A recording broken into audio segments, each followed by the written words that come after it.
welcome everybody to episode number 13 of Mac Yak. Today we've only got 4 of us in here today. 2 of our guys, you'll see the M and the SM down on the bottom there.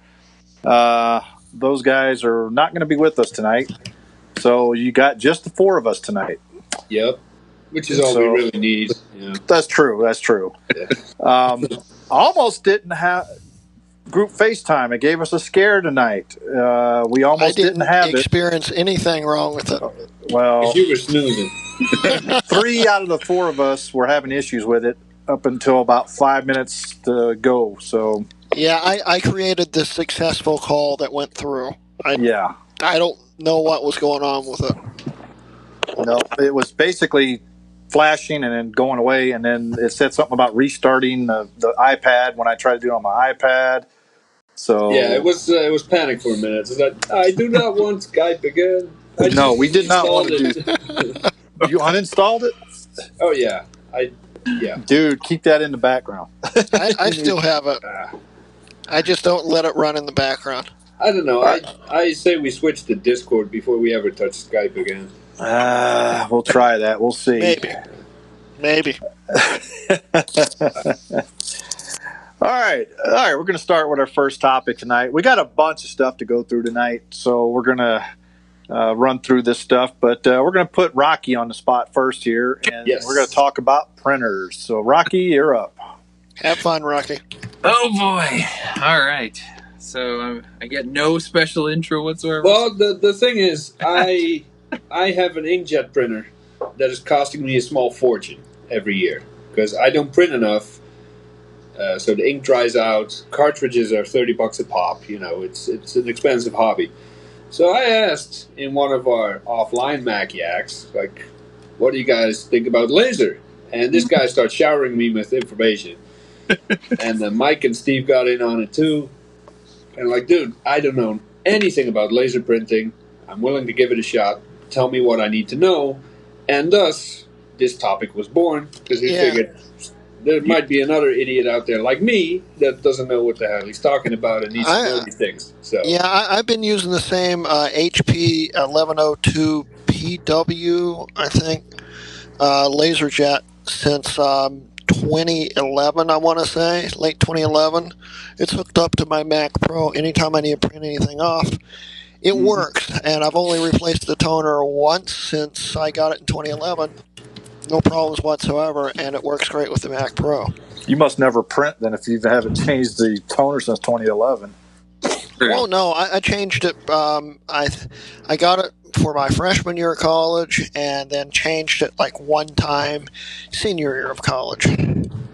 All right. Now, going kind of off of all that, the basics are, now, just to kind of give a little bit of an intro, I did do laser printer repair for a number of years, and that's where a realm of my knowledge comes from.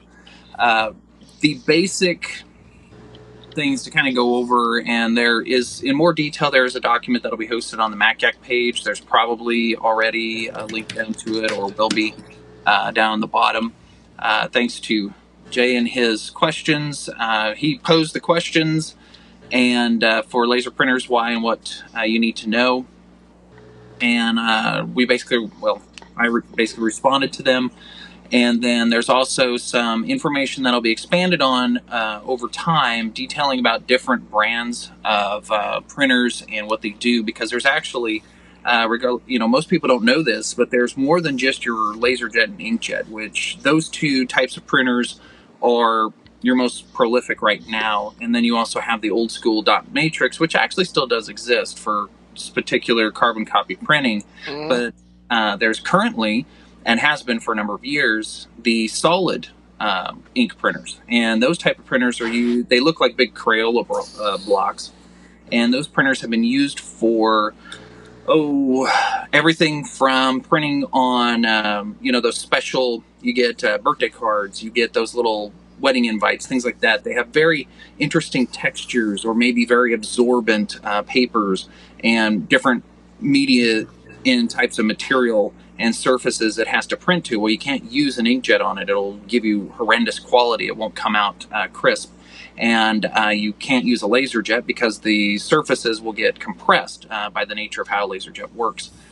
So they came up with the solid ink, and that printer actually is in the specialty situations where it will print this ink onto any texture or media surface and not have a problem. So going back to the original topic, though, that was being discussed, inkjet versus laser printer. Everyone knows that's ever owned an inkjet how frustrating that machine is.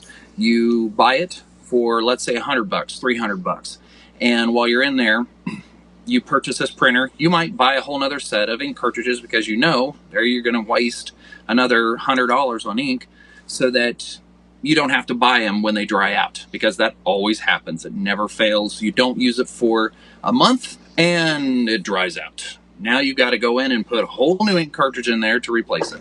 Yeah, because even when I print just black, all the color dries out because I use color even less than just the black ink, and it's And storing them, I know for a long time they've tried to improve upon that. They went, okay, we're going to have this little holder, but it's still just like anything. It still dries out.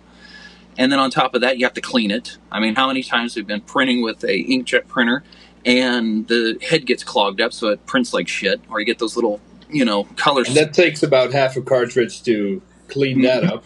Yep. So all your common problems. And then worst of all, how many pages do you usually get out of even one ink cartridge if you're just slamming through it? 100 pages if you're lucky? Especially the color ones. I mean, they're typically, you max out maybe 200 if you're really pushing it. Yeah. Well, all those wonderful little problems and being disposable printers made out of plastic that are also, unless you buy the business lines, are equally difficult to work on, you solve by going over to a laser printer. Laser printers, even on the low side, print no less than 500 pages per toner cartridge.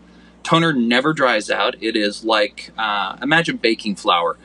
It has that same kind of consistency. It's a powdery substance. It's dry. And unless you try to use it in your, in your pool area where you have a lot of high humidity, or your bathroom with all the humidity in there, or you live in the middle of, the jungle, you're not going to have to worry about problems with your toner, because toner is only susceptible to humidity and also some certain electromagnetic currents. So, of course, don't use it, up against an electron magnet. But aside from that, and don't inhale it, it is cancer causing. But and it'll mess up your sweater, as I found out a week ago. Yeah. So, to do a small hook and give you a minute to breathe there. Oh, thank you. I got a laser printer from the local recycling center. It was old, but I found out in talking to these guys and doing some research that the age of a laser printer really doesn't matter. Mm-hmm. As long as you have a toner in there with ink or powder in this case, and the rollers are clear, you're good to go. So it did indeed work. It turned out that one of the rollers was bad, so I have to return it, get another one. But in cleaning it, I was like, compressed air fixes anything. So I put the compressed air in the toner, and big black cloud all over my sweater. It wasn't great. But, it's like how we talk about they never age. My dad's still using the printers he bought brand new. They're office jets, I think. Something like that from laser jet, some kind of laser jet that he bought back in 1994, brand new for his office. He's got like 3 of these things. They're about this tall, and they will print up a storm. They're a little slow, but they still work the same as they did back then, even with newer operating systems. I don't know how they did that, but I thought, hey, maybe it's cool for me to get an old Apple laser printer, but I don't want to start horsing around with Apple Talk and all that stuff. So I got something a little bit more modern. Got to ask Steve about that Apple Talk stuff. Well, I saw a post earlier this week. This guy was still using an Apple laser printer on a modern Mac. I don't know how he was doing it, but I guess there's a way to do it. They do actually take the older laser printers, even a lot of the Apple ones, because they're actually based on the old HP Plus Series, P Series printers. They actually use not just like an Apple Talk, but they use the standard. It is PostScript, if I remember correctly. Yeah. So And I was always told that laser printer is great for text, but if you want anything else, it's worthless. Give me 1 second, guys. Be right. no problem. Yeah. Traditionally, elaborating, because Jay's heard all this already, but they would say, yeah, it is, traditionally better for text. Well, that's because it has to be crisper, but it's actually, as long as you get a decent quality laser printer and you get a color model, you can print, pictures and whatever. The quality of it will be just as good as any standard inkjet. Actually, it'll be better because ink being a liquid, it makes those splattery dots that actually kind of disperse out a little bit more and unclean. Right. Whereas toners, it gets attracted to the paper by electromagnetic, change in its magnetism and heat. Yeah, and the heat then fuses it to the paper. So, I'm definitely willing to give it a shot. I'm excited about saving a ton of money. I don't have a functioning printer yet, but hopefully next week I'll be on the laser printer train. I linked to the document a few times in the chat already. I'll do it again, even though the stream is 20 seconds behind, so this is not going to match up. Yeah. Rocky did a brain dump of everything he knows, some tips, what to look out for. It's available to download from our website, so check it out. And thank you, Rocky, for putting that together. Yeah, you're welcome. Thank you. And I will hopefully be adding more to kind of go into specifics about individual models and things as time goes on. It's just there's such a huge stack of information. It takes a while to dump it in there. Yeah. And, all right, guys. I'm gonna pause my camera for a minute.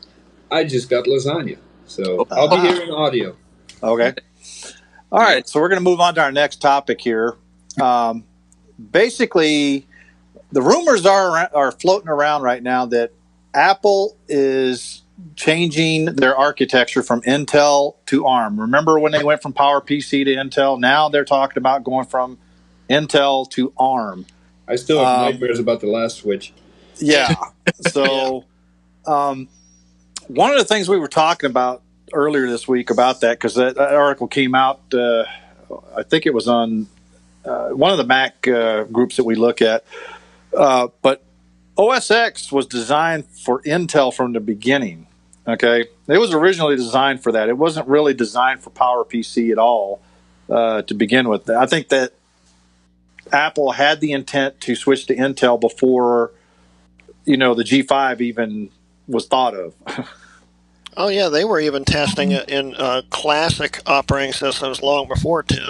Yeah. Well, they were also actually, when they were writing it for the G4 and the G5 and even the G3, they had it in parallel. They were actually writing the Intel code as well.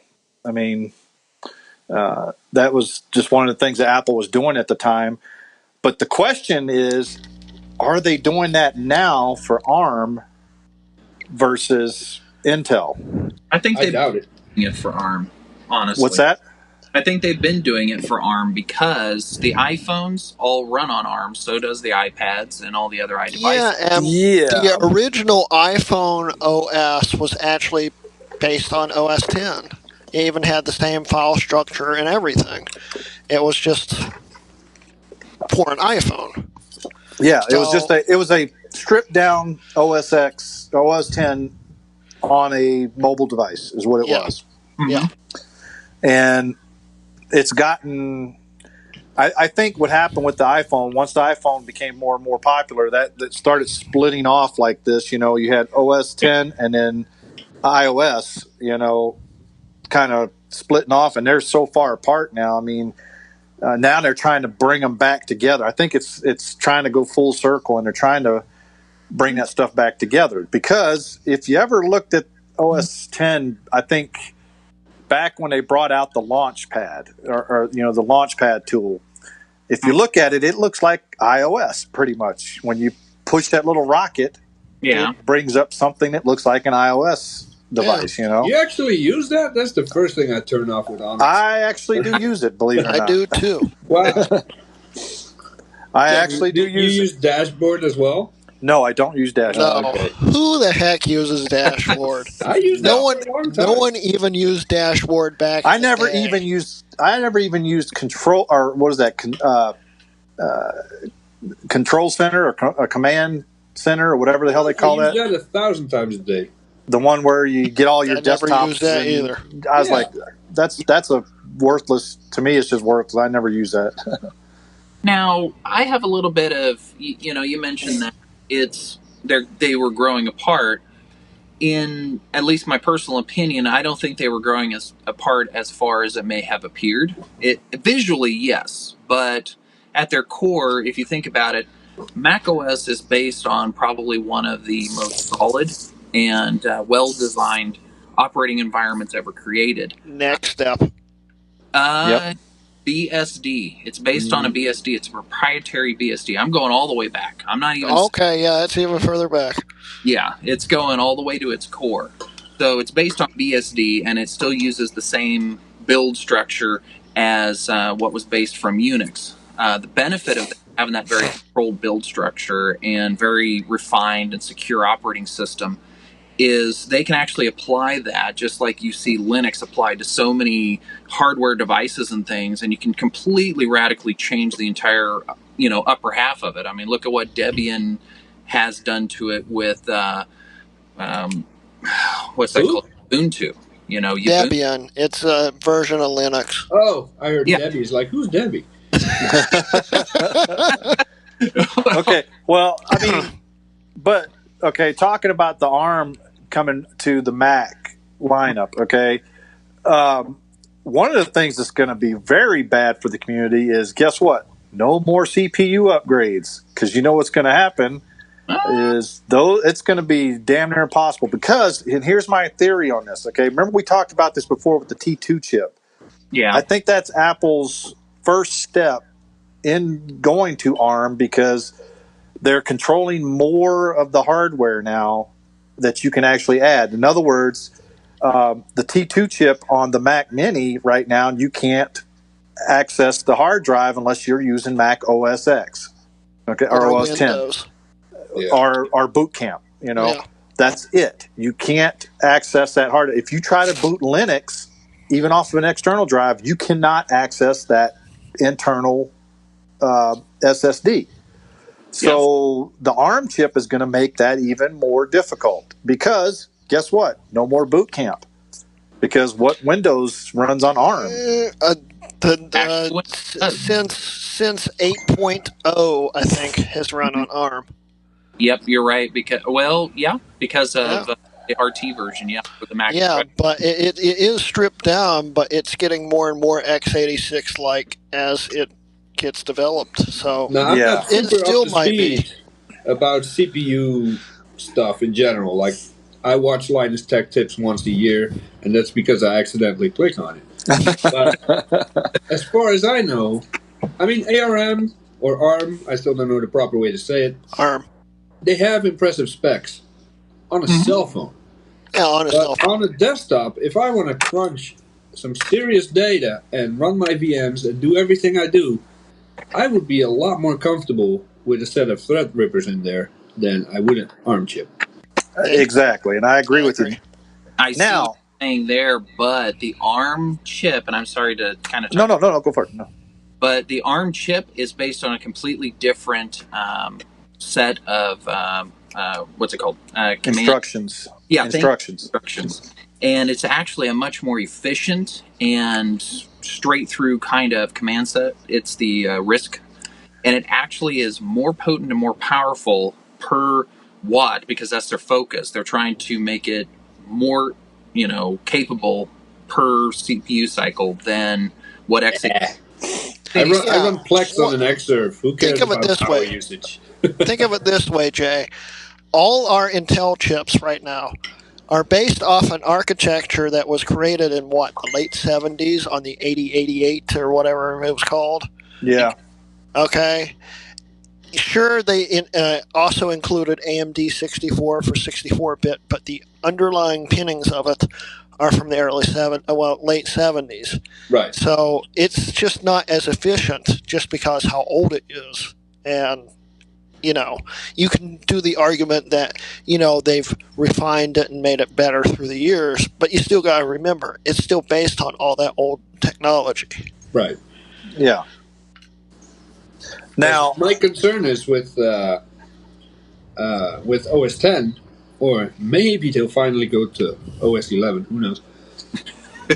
Let's say, hypothetically, this year Apple drops a Mac Pro that is everything we've ever wanted, and then they announce macOS 11. Snowy Mountain, whatever the hell, which is still backwards compatible with some Intel because let's not Like repeat what we did was. with the G5.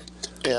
But this system would have a very limited lifespan OS-wise because Apple is going to drop Intel code in 2 years, just like they did with the PowerPC code for Snow Leopard. And then you got this awesome Mac Pro that is stuck on old OS. Then, people that have G5 quads, some people are still developing video and movies and sound and all the other crap on G5s running Leopard. And, even though it's a very outdated operating system now, it will still be able to do everything. Plus, with having the newest Mac Pro, we'll be able to run Windows 11 when it comes out on it, probably. Why would no you problem. do that? Well, that's another option. It's like running a brand new copy of Linux on a G5. That's not an option. Blasphemy. Well, your wife there said basically if she doesn't have OS X, she's throwing it out. So I saw her in the chat earlier. Yeah. She's throwing the machine out. But like we said too, also not only we got to look at Apple's software and the operating system. What about third-party software? I mean, all that stuff has to be redone and redesigned.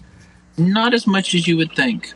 You're still going to have to rebuy everything, and that's going to put a lot of people off, Maybe, maybe not, because some developers will just update it for ARM and just push those updates out for what you already bought. Yeah, you really think that's going to happen? It might. It might. Remember, they sold Universal Software from, 2006 through about 2008. Anything for Mac that had Universal, the little circle with Universal under it, it would work on PowerPC or Intel. It might be the same thing for ARM and Intel. Yeah, but look at gaming. What happens? My wife just called me a pig. Come on. My lasagna piece was not that big. I'm just saying. I inhaled it though. The gaming industry. The amount of games we had, and I've said it before, the amount of games we had before OS 10 was staggering. We had everything we wanted. OS 10 came along, developers were like, what the hell? And only now, maybe a little bit since Steam came out, but only for the last 2 or 3 years, games have been slowly making a comeback on Mac. And now you're going to turn it all around again? I mean, there's games for the phone that'll then run on the Mac, but... And I have a prime example of that one, Jay. And you guys know this. I do my iRacing all the time, okay? They used to have a Mac version that ran along with the Intel or the Windows version. Yeah. However, when they switched over to DX11, okay, Macs didn't support DX11. They supported DX9, but they didn't support DX11. And guess what? So they dropped. The developers of iRacing dropped support for the Macs, and now I have to run it in Boot Camp because, the problem is that OS X is not supporting all these different graphics drivers. I mean, OS X is OpenGL. It's not or Metal now, of course. For Mojave, but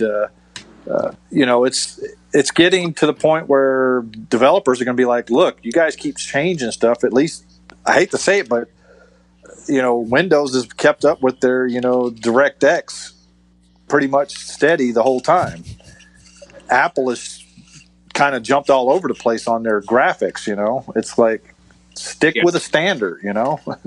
But that's not completely tied to the architecture, though, because the architecture is, if you think about it, I mean, that's Apple just jerking around the stuff that sits on the top of the kernel and everything else.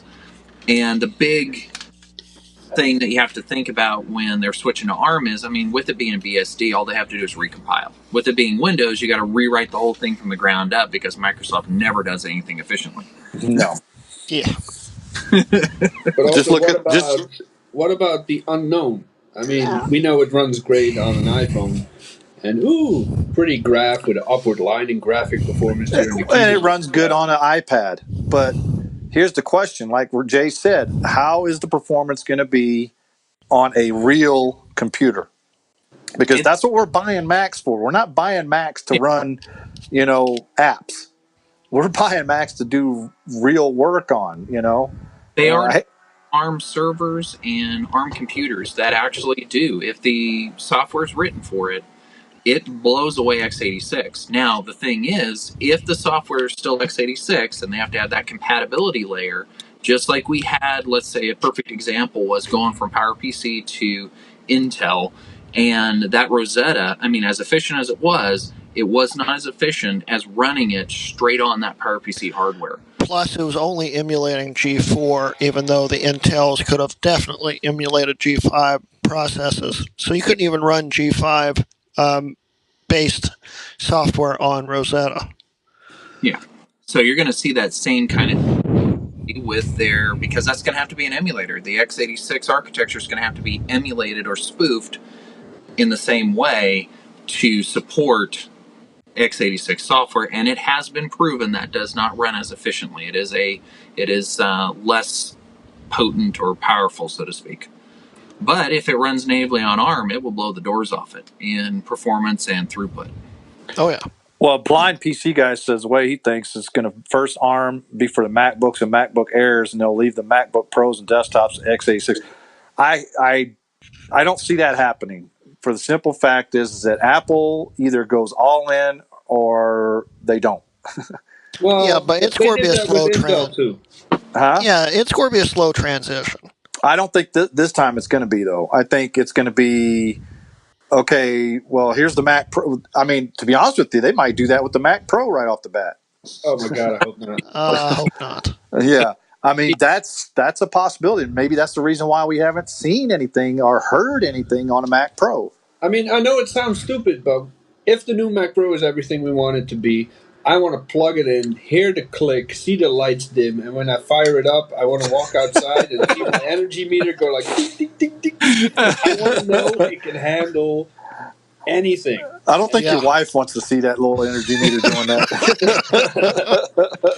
But yeah, I want to know it works. While everybody else, it's kind of like the MacBook Air people. Yeah, you test that piece of paper. Let me know how it runs, and maybe 10 years from now, I'll give it a try. Other people can try it. I just want a reliable workhorse, and Xeons might not be very power efficient, but they get the job done, and they do it well. So. I agree. All right. Anybody got any other questions in the chat here before we move on to our next topic here? Okay. Jay, you want to talk about this one here? macintoshgarden.org has a Patreon now. Yes. Christian set up a Patreon. We pushed him for that. It's like, dude, you pay the hosting, the development, and everything comes out of your own pocket.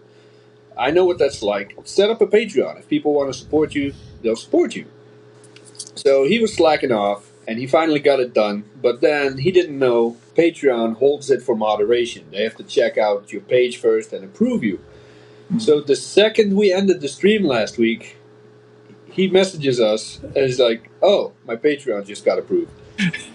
So I figured, that sucks. That's unfortunate. So I just wanted to bring it up today real quick that Macintosh Garden has a Patreon account. I got the link here somewhere. Yeah, if you guys go and leech anything off of there, go and throw a few bucks at them. I mean, that helps them out as far as hosting all that software and keeping all that stuff up. I mean, he does a lot of work keeping that stuff organized. Yeah, so I just wanted to mention that real quick before I forgot. And we're not saying you have to, but are we now? He'd appreciate it. Yeah, and it would help him. Like, I'd appreciate you better go out if and you pay. donate to me. But Well, I already do to you and Jay. So yeah, exactly. Yeah, no, as soon as I'm proud of supporting a website like that I've been using for the better part of 15 years. When this Patreon went live, I signed up right away, and I think the site deserves it. And there's a lot of work because we hang out in Slack. If you're not on our Slack channel, make sure you get there. We hang out there every day, and he tells us what he's doing. And what's Slack? What's Slack? Wrong screen. Discord. Rocky started a Slack channel. On Discord, and he tells us what he's working on, and the guy puts a lot of time into it. So he does.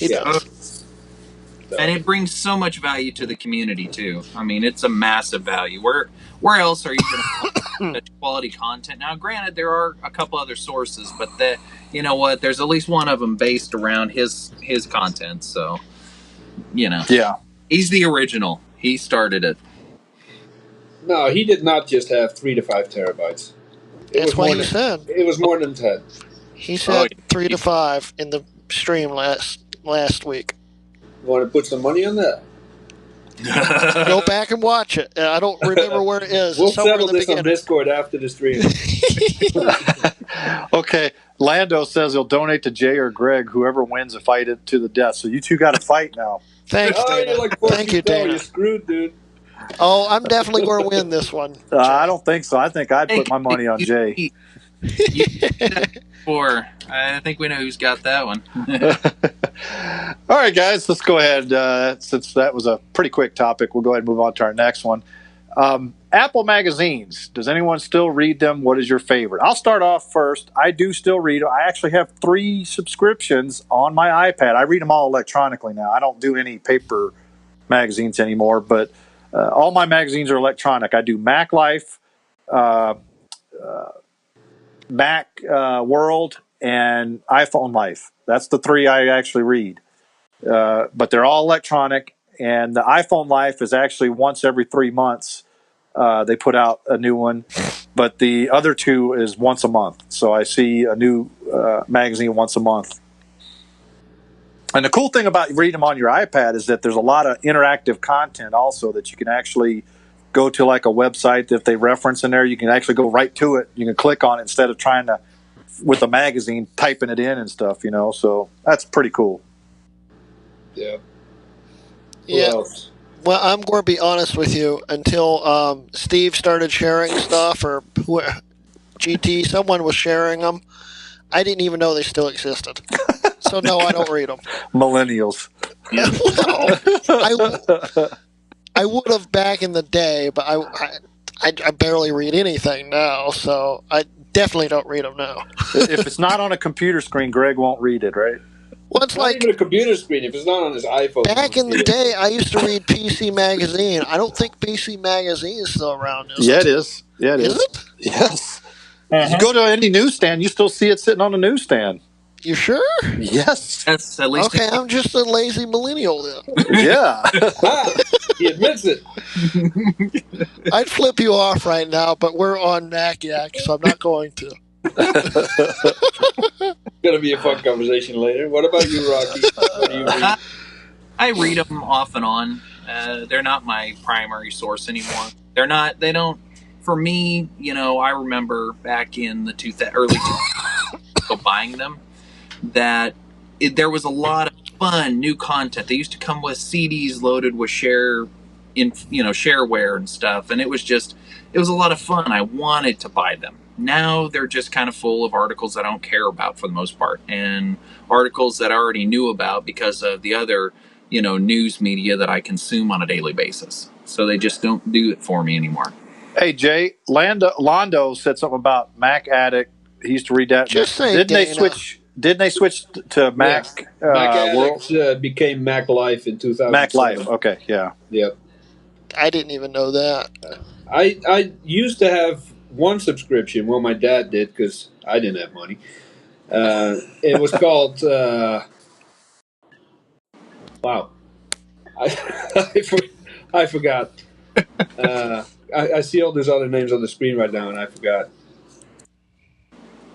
MacFan. MacFan was it? It was a European magazine. I don't know if they had it over here, but I think it came we with might the have. it came with the CDs and everything. We had that subscription for a long time, but that was also before you had your Mac rumors, the RSS feeds, and social media, and all the way.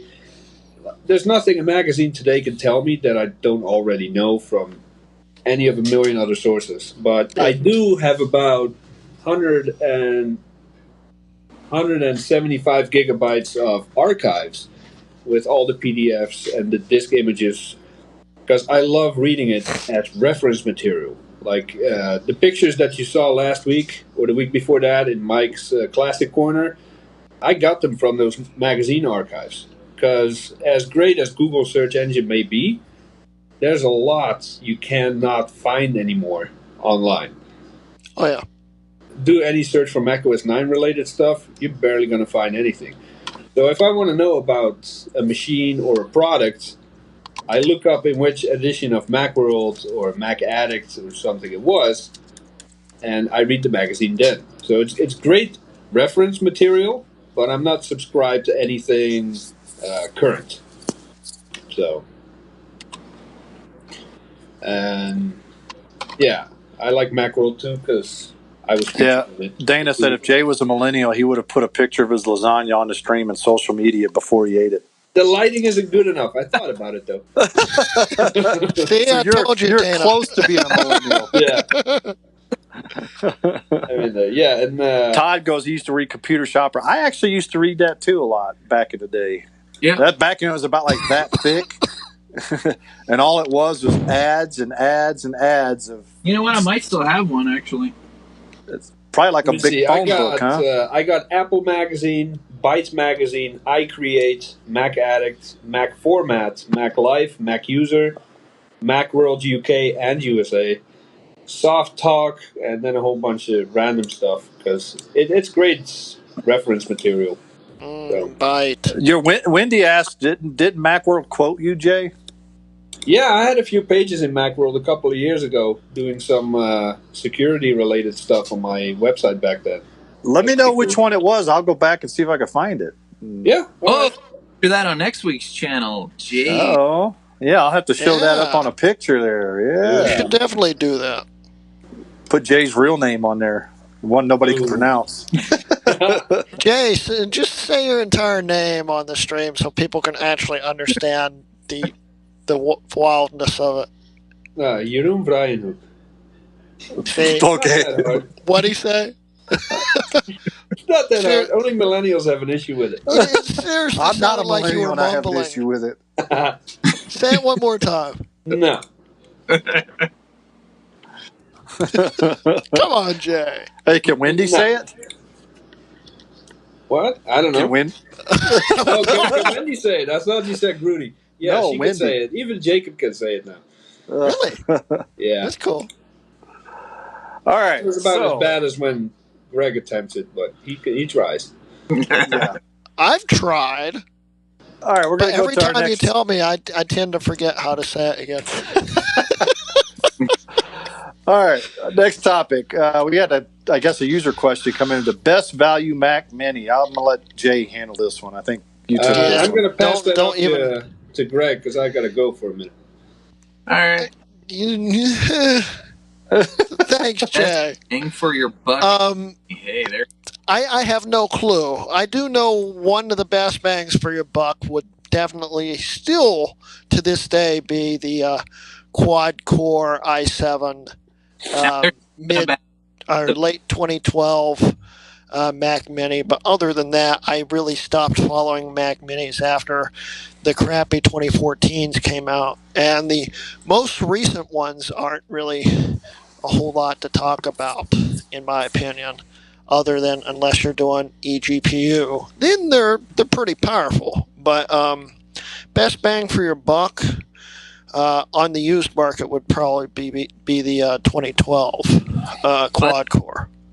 Well, I would agree with you on that, except for the one problem with that is, unfortunately, the eBay effect has taken a hold on the 2012s, and you've got a bunch of 2012 minis going for more than the 2014s because the 2014s are total garbage. Well, they always did that, even back when the 2014s first came out. Yeah. I mean, who's going to pay $500-$600 for a 2012 Mac Mini when, for the same price you can get the current model, which has upgradable RAM, granted, nothing else. Well, if you want to get technical, the 2011s aren't that bad either, other than being stuck on HD 3000 graphics. And with Collins Patcher, you could still run Mojave on them. And you can still get a quad-core i7 in them. They're just a generation even older, so that'd be second generation.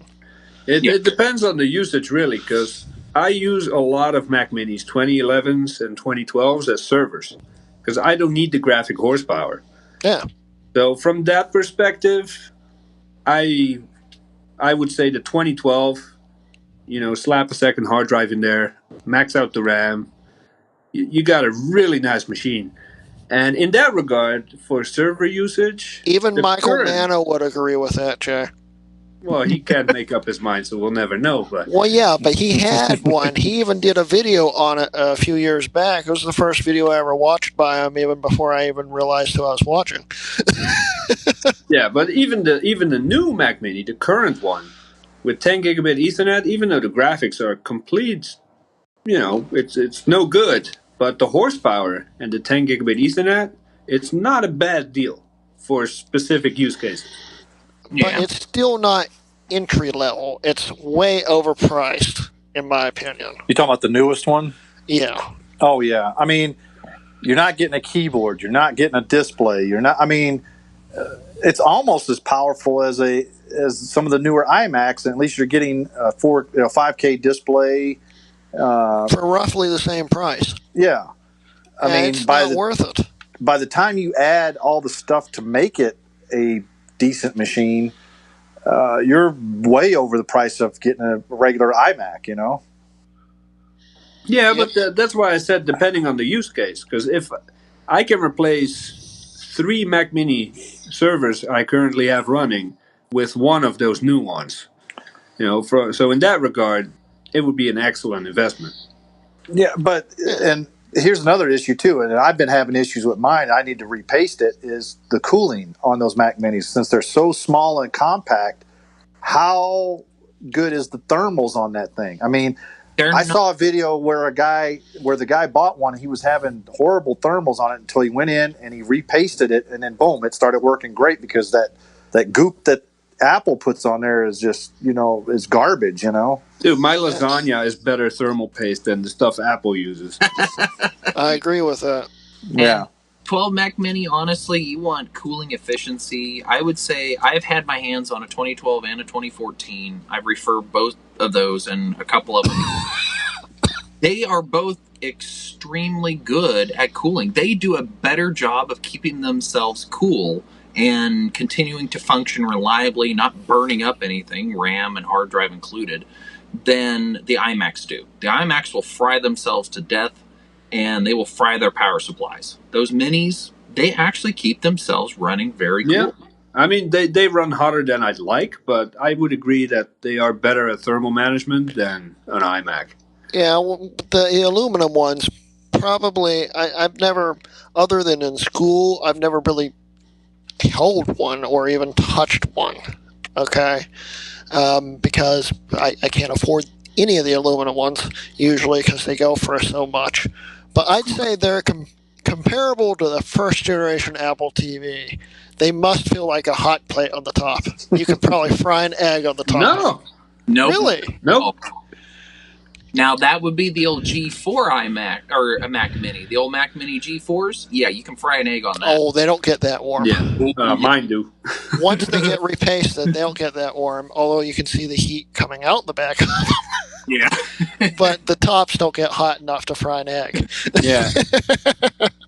No, well, also, it's a good point that we don't know how the current Mac Mini is going to do 2, 3, 5 years from now.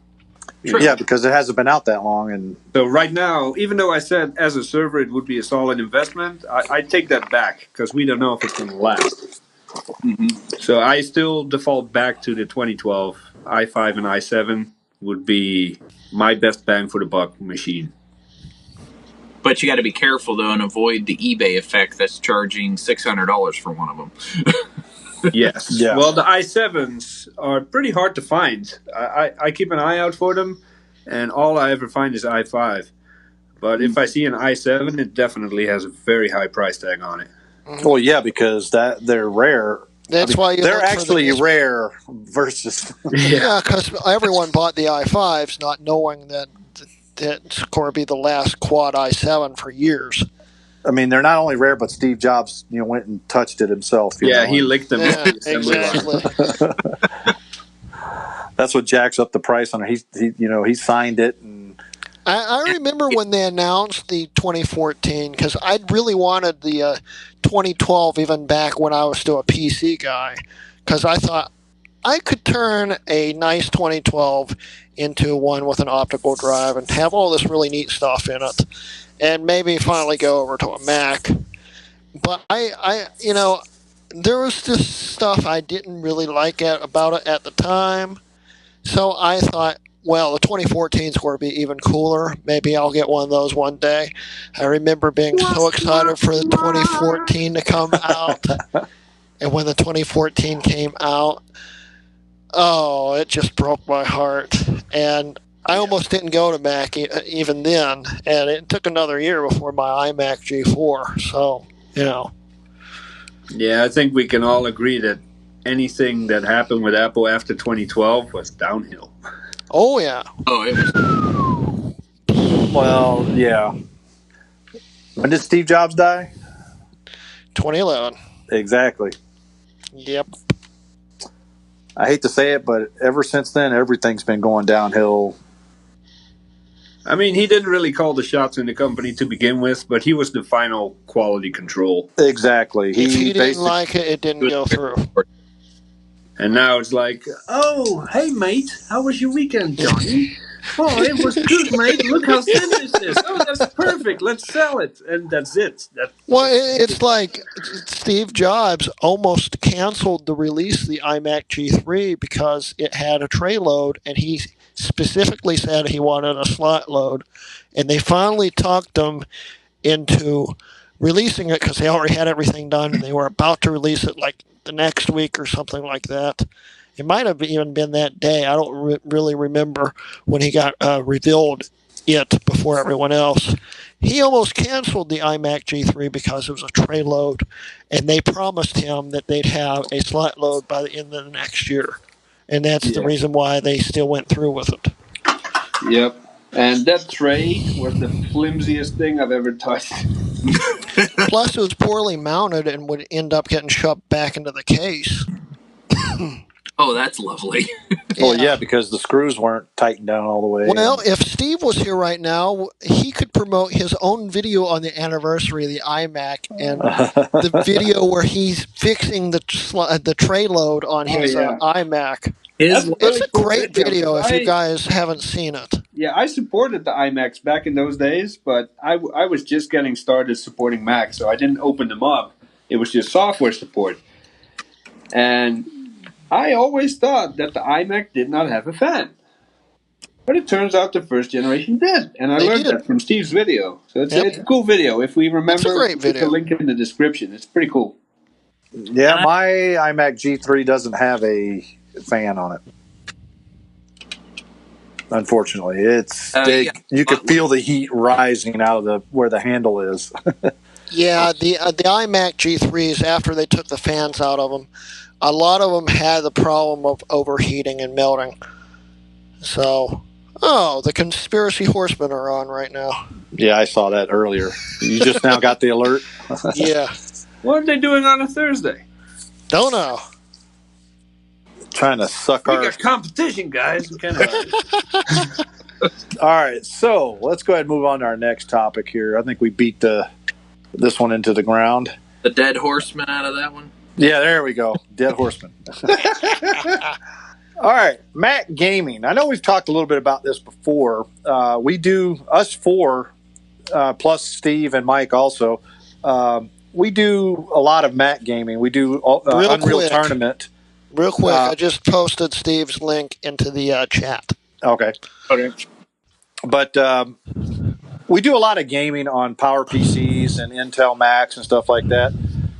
What we want to talk about here, though, is what's your favorite, or what games do you guys play on Macs, and what is the difference between Power PC and versus Intel gaming?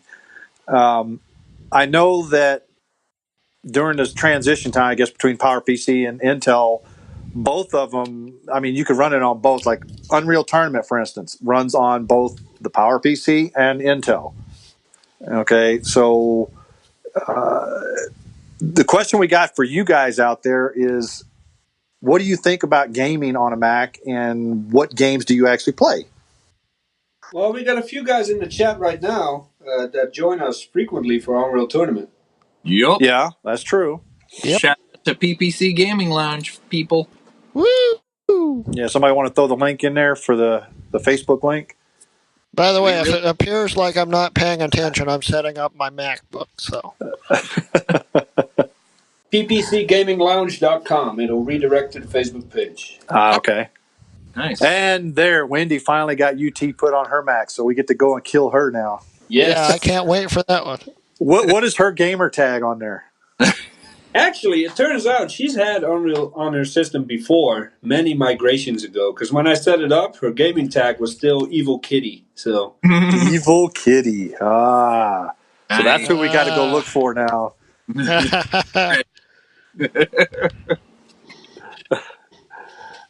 And Blind PC Guy says he plans on joining us next time too. We also have another server out there, guys. It's a Quake server run by another member of the Power PC Gaming Lounge. It's, what is it, Quake 09 or? I think it's called Quake World. Or Quake 9, yeah, Quake World.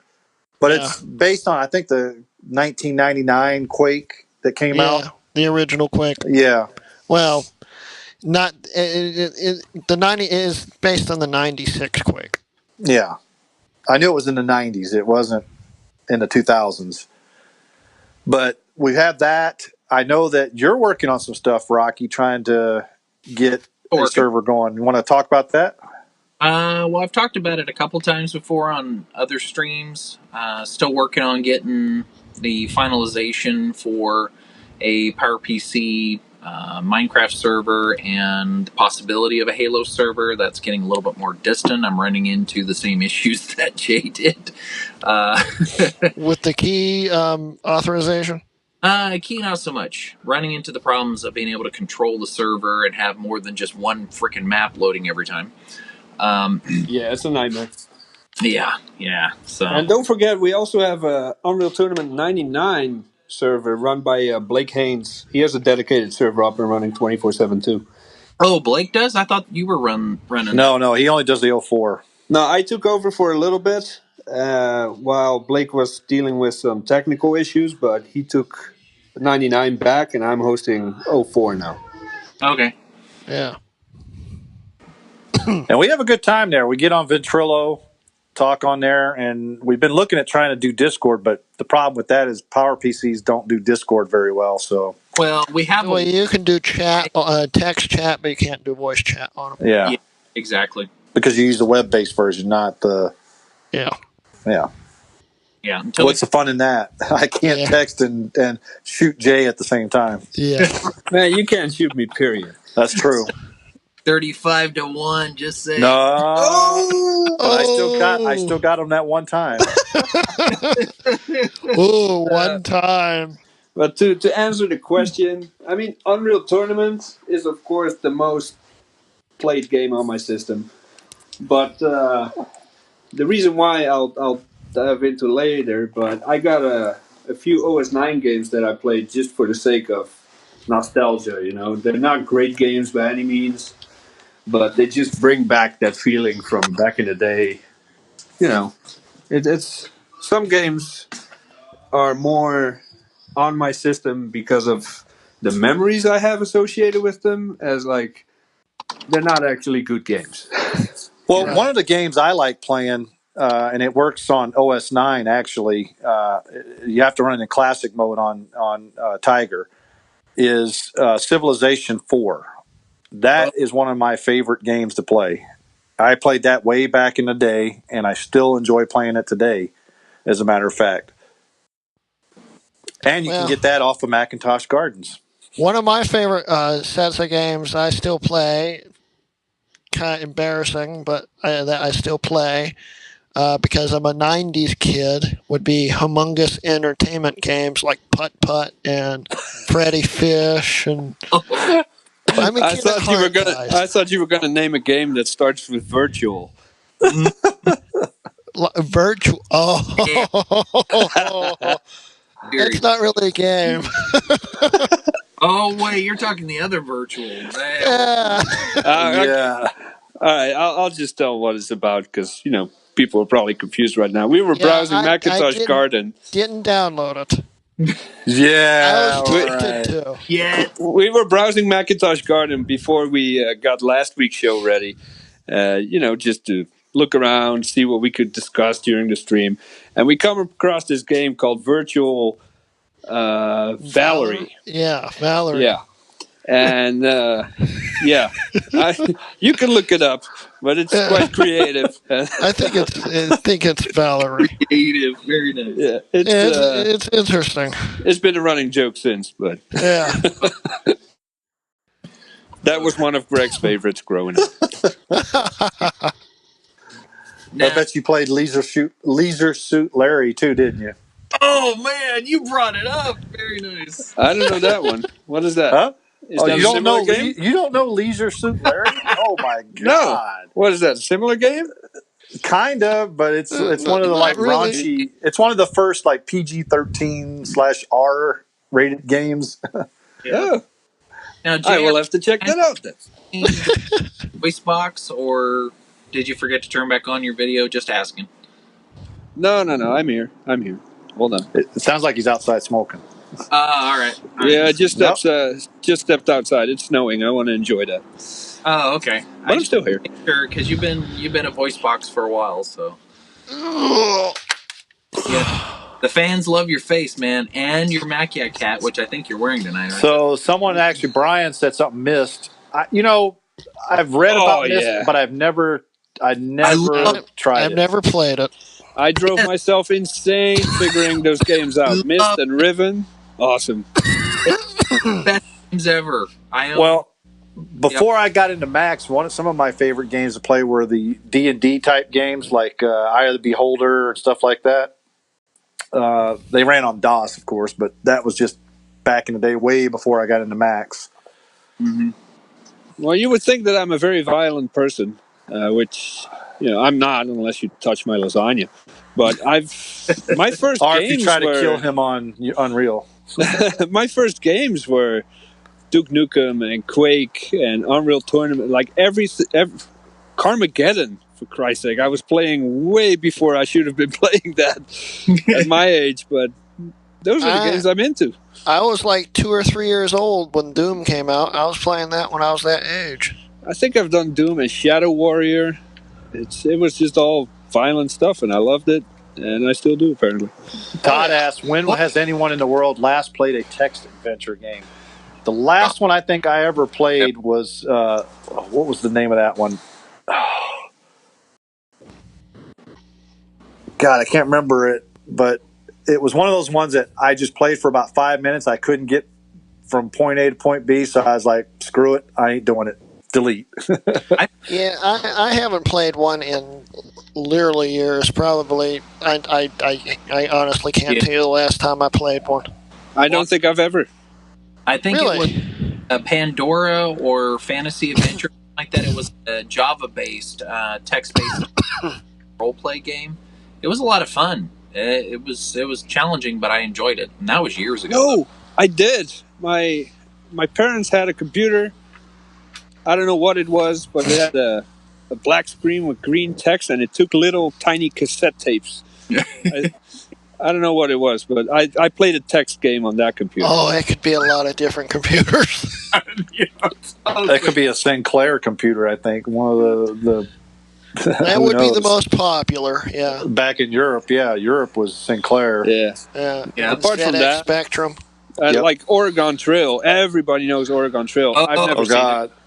God. You died of dysentery. Yeah.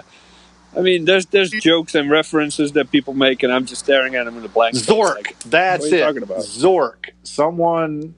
Zork is on Macintosh Garden as well. I saw it on the front page the other day. Yes, that's the game. It's a text only game, and I got through about I couldn't get past a certain part of it, and I was like, screw this, I'm tired of it. I'm one of those people that get if I can't figure it out quick, I get easily bored. Oh, don't get started on Mr. Riven then. Yeah, I know. God, those were so good, though. I still have my Riven discs. Love them. And that's one of the reasons I got the X-Files. Yeah, Tim goes Age of Empires. Yeah, that one's actually pretty good, too. That's kind of it's almost like Civilization, but a little bit different. It's more of a fighting. To the old Warcraft series. Yeah. In fact, I think they still do Age of Empires on the iPhone and stuff. I mean, iOS devices. Mm-hmm.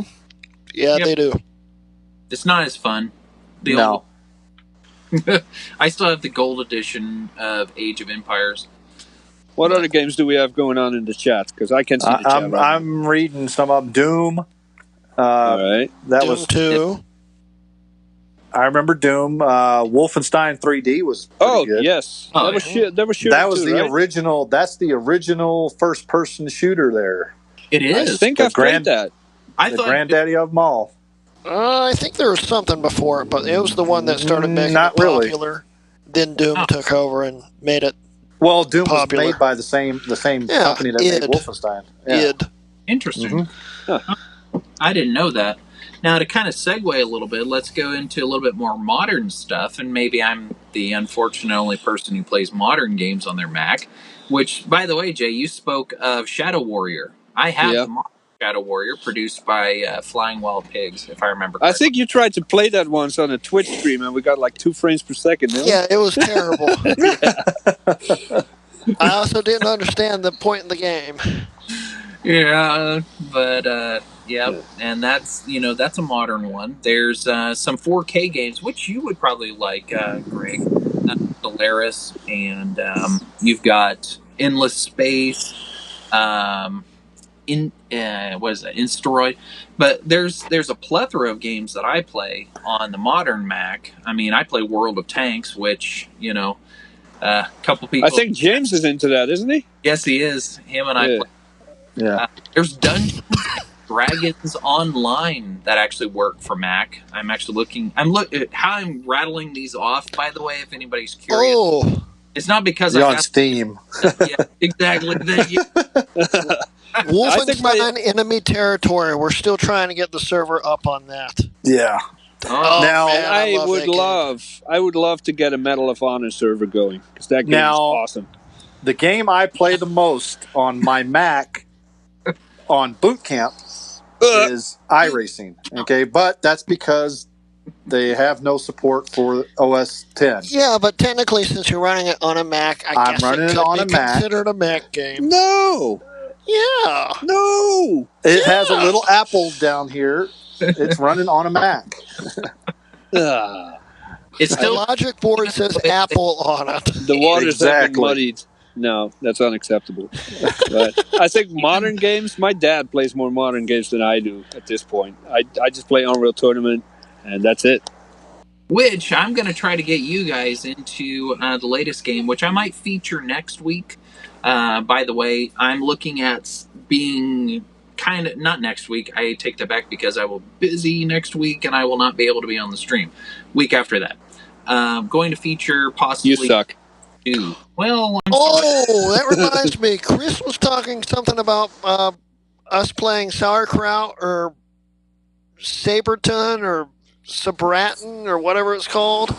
Sabratin sounds familiar. Did you say sauerkraut? It was something like that. It starts with an S.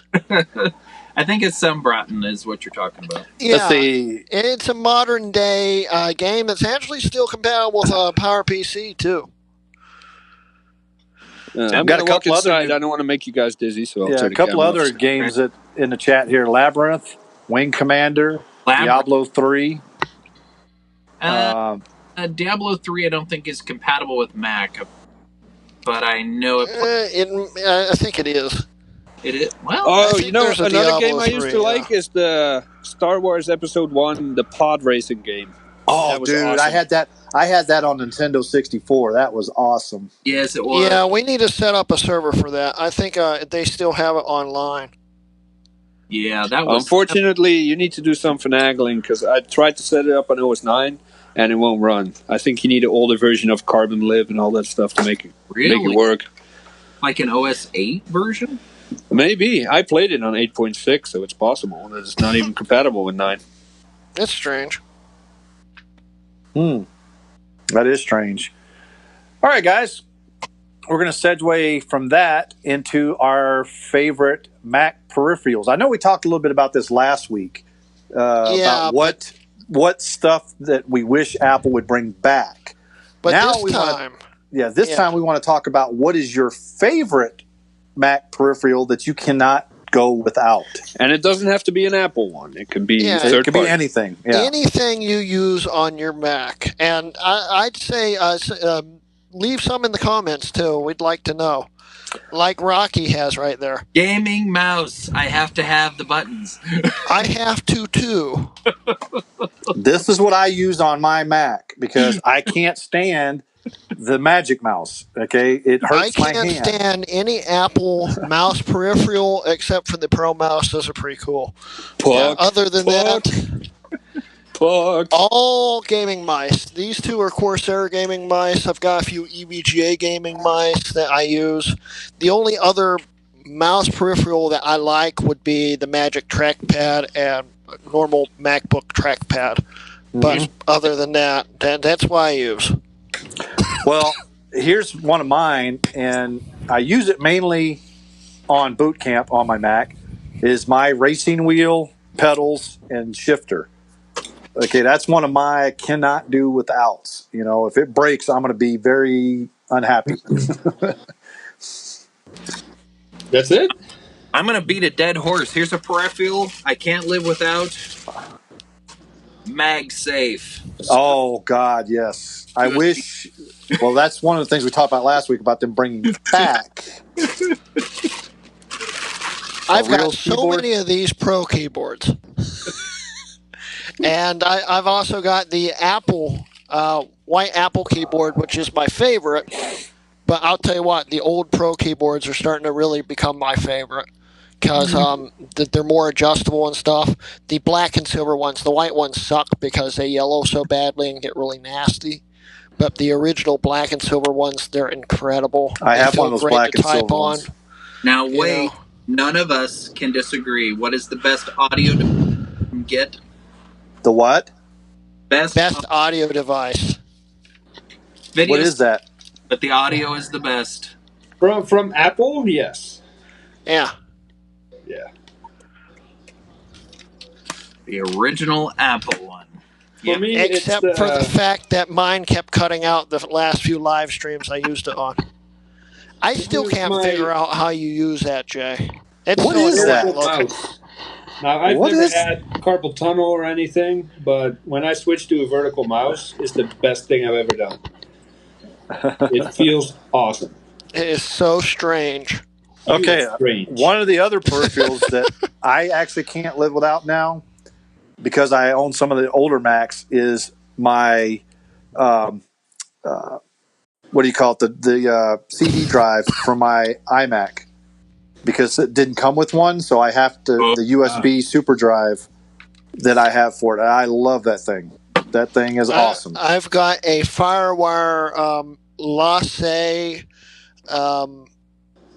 DVD burner sitting right over there that I use to boot up Power PCs on FireWire with sometimes because you know how flaky those drives can be. Oh yeah. Maxter, or not Maxter, this is Memorex. Yep, I've got an external as well. Yeah, How about I could this not one? go without optical. It's, MacBook Pro optical drive that I crammed into a slot load enclosure. It makes it look like a Apple Super Drive. Yeah, that's what mine better is. because this can work with a PC without any weird flashing or stuff. Nah, mine works with a PC. Actually, believe it or not. Really? So, oh yeah, I've actually put that on a PC and actually used it before. I thought they locked those out with the firmware. No, mine works fine with it. I've done it before. Now, wait a minute, though. I know what the biggest one that a lot of us use. It's that audio equipment from Apple. I don't have the clear ones on mine. I had to move away from them. But I know Grooty has them, and I think Jay has them. Those Harman Kardon speakers. The Pro oh speakers. yeah, my sound sticks. I could not go without. That, the Pro speakers, the iSub, which is awesome, but only works up to Tiger properly. You know, love the iSub. I have on my iMac G5 back here, I have a pair of Bose speakers that sound awesome on that thing. Yeah. And often overlooked, I'll flip my camera, see if I can show you this way. A good USB hub. That definitely. Without a good USB In fact, here, I'll show you mine because I have pretty much the same thing. If I can pull up that's my USB hub on my iMac. And having that little sucker is awesome. This is the one I had plugged into my Pro until I realized that OS X just doesn't see it as a USB 3 hub, which drives me insane, even though it's a USB 3 hub. So now I use it on my G4 Cube as extra ports. Because, you know, going and using a USB 3 hub as a 1.1 hub, it still works. Might as well. Let's see. Yeah, my wife has got the Magic trackpads. I've never gotten used to using the tablets or the trackpads, but she loves it. She even plays UT with it now.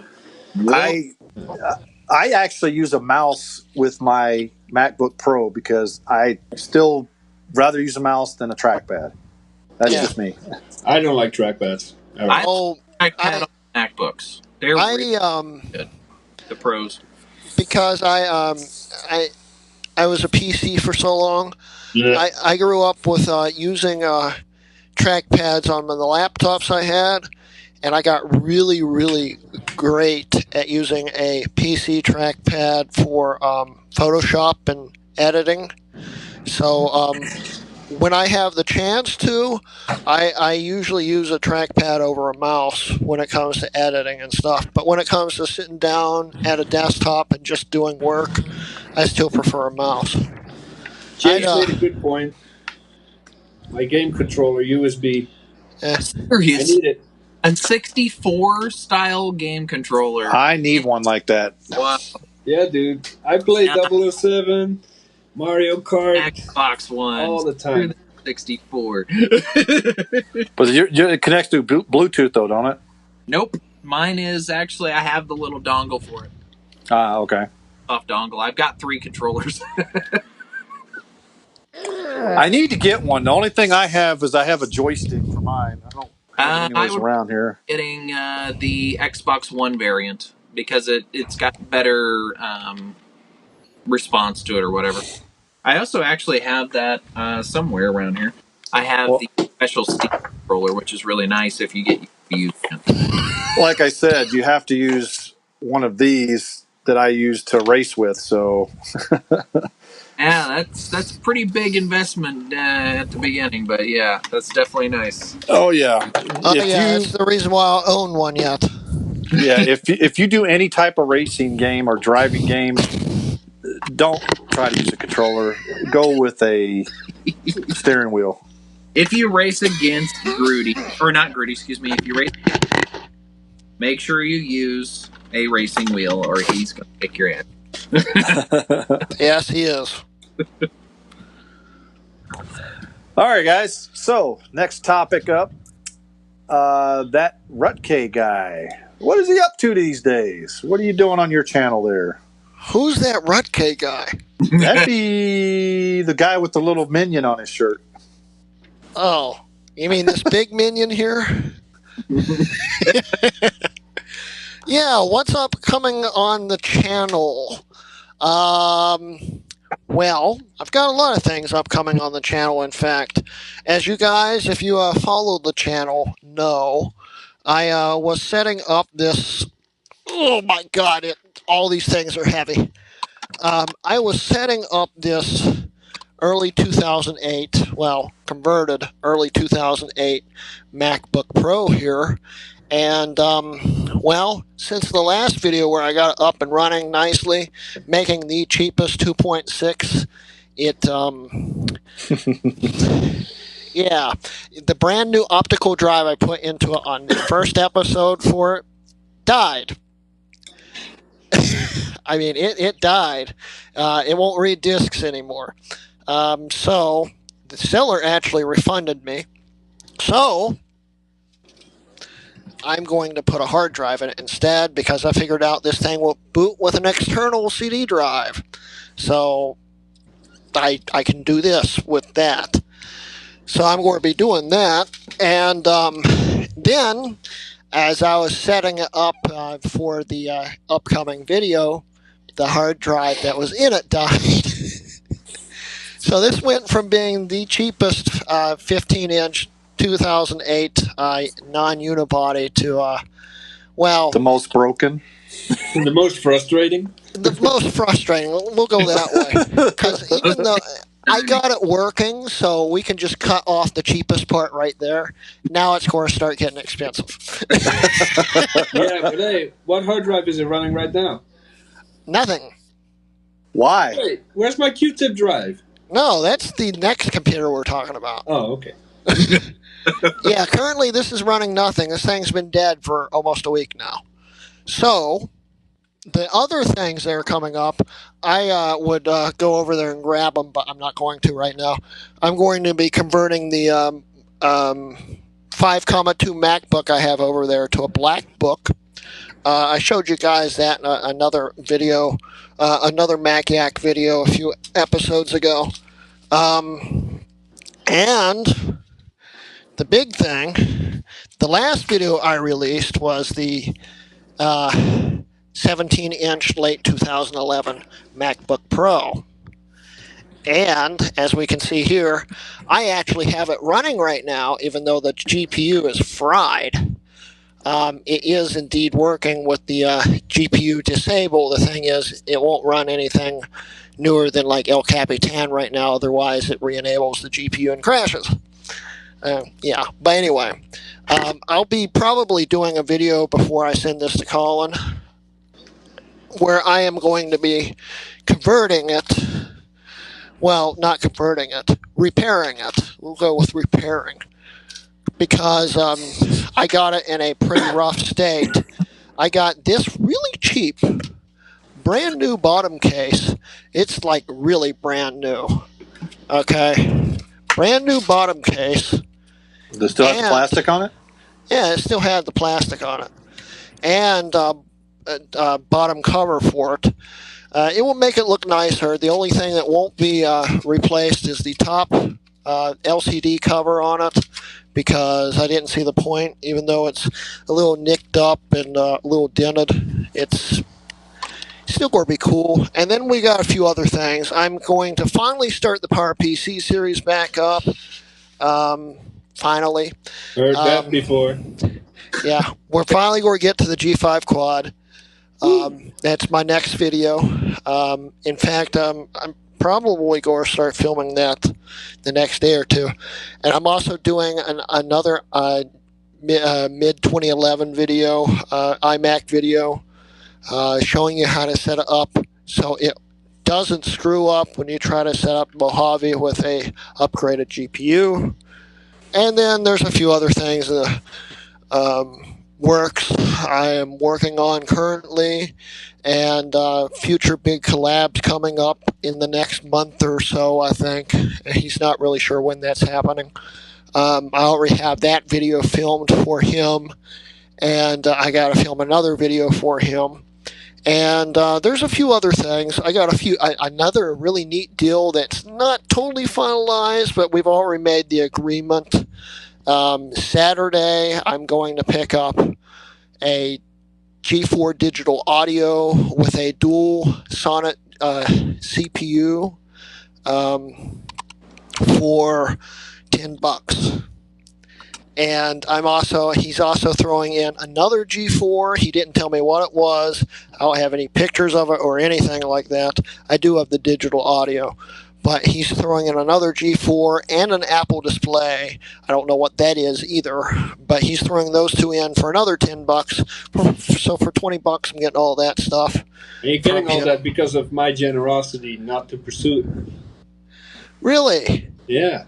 I saw that a few seconds before you did. Yeah, but it took you 20 minutes to figure out how to click the link, so I could have. Oh, it was a pain to get that link to come up. It wouldn't come up in the app, no matter what I tried. I kept doing everything. I finally copied it and pasted it. It was a pain. Got a question. What's up with the Mac Pro series? Oh, yeah, that too. I forgot about that. I did come into a little speed bump because I haven't gotten around to buying razor blades to delid these CPUs. Where do you work again? I'm just saying. Where did I work? Where did I work? Again? Oh my god. But yeah, they don't have that kind of razor blade. I need razor blades to delid them. But when I finally get those, I'm also bringing back the Mac Pro series. So, yeah. That's about it. Alrighty. That's all? I guess so. I think we'll come. All right. We're going to go to our next topic here. Old and unused Macs. What do you do with them? Except send them to me if you don't want them. That's a good thing to do. I know Grooty will take them too. He's got like 65 plus something Macs there. So will I. Just saying. Jay, on the other hand, I don't think Wendy wants any more in there. You're taking up the whole basement. Dude, as long as I keep it in the basement, my marriage is safe. It's when it starts overflowing into, living room or kitchen. That's when I'm in trouble. Like somebody else we know right there, huh? But yeah, it's I hoard. I never get rid of anything. I got a stack of stuff that I want to sell, but I'm probably never going to do it. Because you're like, I might need that one day. Yeah. So well, there was a and the heat sinks that are on the way. Yeah, there was a cartoon I saw on I think it was on LEM. Jay I were laughing at it today. Was this guy sits there and he's got all these power? I call them wall warts, or they're just adapters. The power stuff, bricks. Power bricks or whatever. And he's got a whole bunch of boxes, walls full of them and stuff. He goes, one of these days this could be yours. They're going to outlive the products they were actually intended for. Which is true. I do have a bunch of power bricks sitting in my drawer down here that, I remember saying that now. Yeah. Uh-huh. Yeah. I remember saying that. That was funny. It's funny because I'm like Jay. I mean, if I find something good, that I may use down the road, I may not use it for like 10, 20 years, but you know what? Eventually, when I need it, we will. Exactly. I might need that. Yeah, it's like what I do with my junk Macs is I just leave them in parts around because I know eventually I'm going to need them. Wendy, I'm strong. I can lift stuff and throw it to the front yard if we have to. Yeah, no comment. As you're talking out here, she's probably out there taking some of your stuff from the basement and putting it out in the front yard. The only yard. thing she won't be able to lift, though, is that vintage check cashing machine that I picked up for Mike. It weighs a ton. Yeah, you probably pulled a back. You pulled your back muscles on that, huh? Yeah, pretty much. Yeah, how the hell did you get that downstairs? I just let it bounce down the stairs. Man, I'm sure glad Mike, you're not here. You didn't hear that. No, I lifted with my knees. I was fine. But yeah, but remember, what about Jay? The proper lifting motion is to lift with your back in a sharp twisting motion. Yeah, I've seen you do that a few times. I see Craig do that. Now, what about the stuff that we don't keep? Yeah, exactly. Do you recycle or just dump it in the trash? I try to give it to someone, and then if nobody wants it, then I recycle it. Well, what I do is I really haven't had a whole lot that I've trashed yet. And if I do, it's usually beyond savable and sometimes not even recyclable, so I just toss it. That's the same here. If I take a computer apart or something, I try to keep as many parts as possible. The stuff that I'm never ever going to use again, it goes right to the trash. I mean, there's no point in it. Like Grooty said, it's like, why keep something if it's totally beyond the repair? But because someday you might. It's like, why do I need this hunk of clamshell metal? That could be recycled. So, Well, yeah, I think aluminum. Trade. I'm not really sure. We'll just throw it in the blue bin, I will hold on to stuff because I'm a hoarder. But if someone needs a trade or someone needs a part, I'll be the first one that says, "Dude, pay shipping. It's yours." There you go. Well, let's take for example. I to go to a good home than to end up at a recycle bin. Yeah, I had a bunch of memory sitting here. Jay was looking for some memory. Boom! I shipped him a stick, and we're good. Yeah. I have a literal stack of memory, probably even taller than this, just laying in the pile all through behind these computers right now. And that includes more memory that's actually in Grooty's head right now. So. Yeah, exactly. Hey. I cannot turn anywhere without having bags of memory of every type you can imagine. Yeah. And it's everywhere, but I won't get rid of it. Well, that's the same with me. I've got the same kind of memory and stuff, and it's like I don't ever think I'm ever going to use this ever again because it's way, way old. Well, go ahead. What I use, where I get all this memories from is from upgrading the older Macs to the maxed RAM. So I take out the old memory, I set it on the table, and then usually forget about it. But if I get another old Mac that needs some RAM to test it with, I use those modules to test it. Now, Brock, he brings it out to the field and he shoots it. I've done that before. I've done that with old CRT monitors before. It's fun. Now, getting on that subject about shooting stuff, there's a couple of YouTube channels out there that I just do not like because they go out and buy a brand new iPhone or something. They come right straight out of the store. They go to a shooting range or throw it in a blender or something and totally destroy it. It's like, why? Money. Yeah, because honestly, one of those videos will pay for that phone and then some. I know, and to me, it's just ridiculous. But clickbait. People like watching it. I've even watched them. Yeah. Need RAM for his G5. There we go. Somebody needs RAM for his G5 Xserve. I've got some, Nick. He needs to fix his Xserve first. I've got some. In fact, it was laying right here until the other day. Where the hell is it now? So Wendy says if you can't get rid of it, she uses it for artwork parts. Yeah. She does metal sculpting. So really, you need to show us some of that stuff. I didn't know that. G5 enclosures and stuff make really good test subjects. Dude, you need to have her show us some of that work. I mean, take some pictures. Once I have a garage, you'll see it. I agree with that. Yeah, I didn't even know that. See, it's really cool if the community could see her artwork. Yeah, put it on MacYak's channel, or something, or put it on your blog. Definitely awesome to see for sure. Yeah. By the way, Greg, here's some, Nick. G5 Xserve G5 takes different RAM than the towers do. They do? Oh, it takes the FBs, doesn't it? Does it? I don't think it does. It just takes normal DDR, doesn't it? I just know it doesn't fit. Yeah. They found a different one. All right. So, Because this should work in it. It's server grade. So I don't some know. of the I'll other have to things. look it up. I'll have to look it up. Send it Do you over, I'll let guys- you know.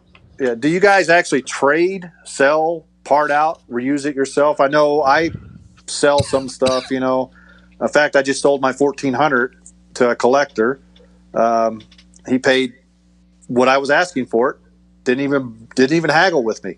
I was happy with that. You know. But what do you guys do? Your latest project, didn't it? It exactly did, plus some. Yeah, I do all of it. I buy, sell, trade, etc., etc.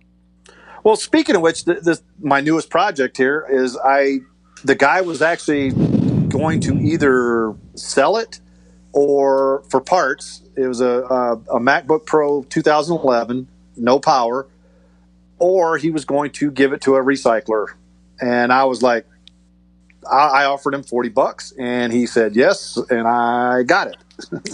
You know, if I even can't get it to work, it's already got parts in it that's well paid for it already. So the RAM alone paid for it probably yeah, twice. I have 16. It's got 2 8-gigabyte sticks in it. So that right there, OWC RAM, which always has a premium. But anyways, I mean that's now. When you do get rid of something, okay, for instance, a hard drive or something like that, how do you wipe yours? Now, we're going to keep this brief because we're going to talk a little bit about security next week on MacYak. We've already pretty much planned out next week's show. But how do you wipe yours? I mean, I pretty much, if the hard drive doesn't work at all, I smash the thing. Yeah. I basically open it up, take out the thing. platters, and smash the platters. I do the same thing. But what I do to wipe, sometimes I'll stick them in a PC and run dband and just nuke the drive a few times with ones and zeros. Or if I'm doing it on a Mac, I'll just run the disk utility secure wipe and run it a few times and just zero it all out. Yeah. Now, see, I kind of agree with Grooty on that one. I use dband's boot and nuke software, and if the hard drive is inside an Intel Mac, I'll run it on the Intel Mac because that also tests the hardware because you got to let it run for a while. Yep. And then the other side of it is, then if it's not an Intel Mac, it's an old PowerPC, I have an actual workstation that's an old PC one that I run it on that runs IDE drives. When it comes to SCSI, I have a SCSI card that I throw into an old server. So that's how I do it. I always run boot and nuke because I don't trust Apple, but I don't trust Apple's wipe software. It doesn't seem as secure. Well, they have different layers of security on it. It's good. So, yeah, as long as you run it, it should wipe it. Yeah. I do a zero pass on the hard drive, just depending on the age of the drive. The old drives, I run the zero pass wipe a few times because the tracks are actually wider than the read head, so you need to make sure you cover all of it. On the modern drives, a single zero pass wipe will get rid of all of it. Yep. Yeah. After I do a zero pass, I encrypt it, and then I wipe the key. So whatever might be left on there is garble anyway.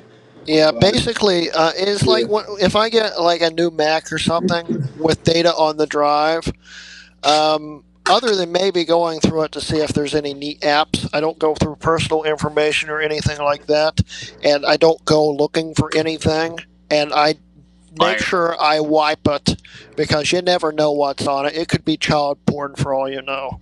Yeah, So, I picked up last year. I picked up an external zip drive with 80 zips. Like, oh, awesome! yeah. 80 zips full of porn is what I got. He didn't even bother wiping it. 80 zips full of porn. I sent him an email, and there was financial stuff on there too. Said, dude, nice collection, but you should really wipe your stuff next time you sell something. Yeah. I did it for you. Don't worry. But Or when you sell a complete system, like the one I just got, take the hard drive out. Yeah.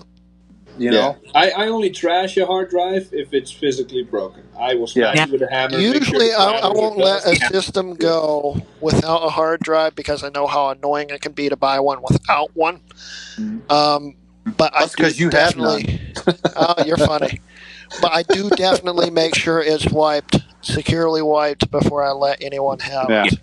And I agree with that because there's a multi-part to that. You know, when I worked at some retail firms, and one of the reasons I like eBand, the standardized algorithms that they use in Boot and Nuke is actually good enough. I went back with some high-grade, expensive software and tried to recover data off the hard drives. I did a multi-drive test, just running their auto nuke, which is a 3-pass with a DoD 3 grade algorithm, if I remember correctly, or it's a DoD 5, one of the two. And it goes in, it wipes it 3 times automatically. I don't have to screw with it. We did multiple test runs with it, and couldn't pull anything back. Unless you're NSA, you're probably not pulling anything back. And it does have the option for 7-wipe in a different format, different algorithm. And it works very, very well. The bonus to DBAN, of course, is it does test the drive. So before I send a system, I run that on it. I test the drive with it. It works great. Everything's good to go. Then immediately I'll throw an OS on it, send it out to the customer. The bonus there is I know the drive is in good to decent condition, and the system's ready to go for the next person. I don't have to worry about data, etc. Or if I use. Well, we're going to talk a lot more in depth than this next week. So we're going to save a lot of this for next week because I think Jay and I have already worked out some stuff for next week's topic. I think the whole show is going to be – you're going to like next week's show, put it that way. So I think we got a pretty good show. All right. So, Jay, you're up next because time for another challenge. Yes. Let me get ready here. Don't you have a segue for? Oh, I love that sound, but no longer in the 2017 and ups. We have a challenge, or at least I do, because no one else here is doing it. I did the PowerPC one last time. But no one else did. I think we have a few people on Facebook and on Discord that will be joining me for this. It's the classic macOS challenge. Basically, anything that is not OS 10, use it as much as you can for a week. I put a post out on the blog a few days ago in getting my machine prepared and ready. And as soon as this stream ends, the challenge will start. So I'm going to be using macOS 9.2. I think there's someone using System 6 or 7 on an LC. I thought their challenge. I thought our friend from Macintosh Garden, he was going to go 8. Oh yeah, he's going to do that too. And I'll put a link in the chat to the blog article. But yeah, anyone that wants to join, set up your classic Mac, fire it up, and let's use OS 9 or older for a week. See how we end up. I was successful in setting up everything I wanted. I even have my iCloud email running. All the apps I need. I'm good to go. I'm super excited about it. And get with Jay if you can't figure out how to get the the 2-factor authentication working on old Macs. God, Grooty, really? Jesus, man, I'm muted. What? He's fine. What'd I do? Okay, are you done? What'd I do? You'll listen to the audio back when you replay this. Yeah. You'll see what you did. I think Nick is thinking about doing it. James might be doing it because, he wants to run Virtual Veronica now. Yeah, but anybody that wants to run their iCloud email on there, get with Jay because there's a way to do the 2-factor authentication with older Macs. I learned how to do it with the PowerPC, doing it on 10.5.8 with no problem because those older operating systems don't play well with the 2-factor authentication, but it can be done. Yeah, what I'd if I do it, I am going to be running it on my 17-inch, 800 megahertz iMac G4, maybe a clamshell, and probably my Pismo. How come you didn't do the PowerPC challenge? I did do the PowerPC Oh, challenge. come I on! just never did any turn the recording computer on it. on, and I turned my G5 How on, and many that how was it. many logs did you turn in? None. Exactly. Because Oh, I'm yeah, that's of lazy. course the. But I still did it. That's the No, other aspect of it. If you can keep a daily log of how did it go, did it suck, did it go well, any tips or tricks for other people, send them to us so we can put them in the blog on mac-yak.com. Yeah, go to that website right afterwards and look and see what the PowerPC challenge looked like, because there was a couple of us that actually did that. Kept a very good log. Take pictures too, screenshots even if you can, and illustrate what you did during the day. Yep. Yeah. So that for me, it'll be starting tonight. I'm actually writing a blog article right now on OS 9 using AppleWorks. The only thing I cannot do is WordPress. There's just no way that any browser is going to carry that amount of code. So I type it up on AppleWorks, I transfer it to my Mac Pro, and then I post it on the blogs. But the actual writing is done on the G4. And you could probably figure out how to get WordPress to load on it. Oh, jeez. I could probably waste about a few days on it, but I won't. So. Yeah, the only drawback is Classilla hasn't been updated since 2014. There's only one website that that refused to load, and it barely runs on my Mac Pro, so I didn't expect it to run there. I tried to pull up Twitch, and it just said server error. It's not happening. But every other website. Yeah, even Facebook will work on it. Encrypted or not, you just have to accept the certificate, and you're good to go. Yeah. Yep. So. And we got it in our notes here, and I'll go ahead and mention again. Remember, next week's episode is going to be all about security. That's what we're going to focus all of our topics on next week are going to be about security. Of course, when I'm not there. Well, it's going to be about iCloud, using iCloud, using Apple's different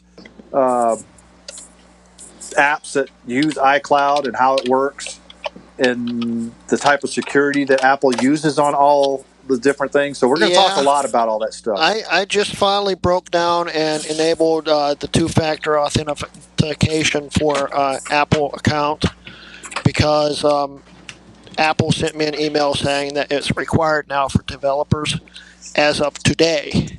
So I had to finally break down and do it. It's the best thing ever. I did it a long time ago. And I'll agree. It was great after I got it set up. Yeah. Getting it set up on all the Macs was a pain.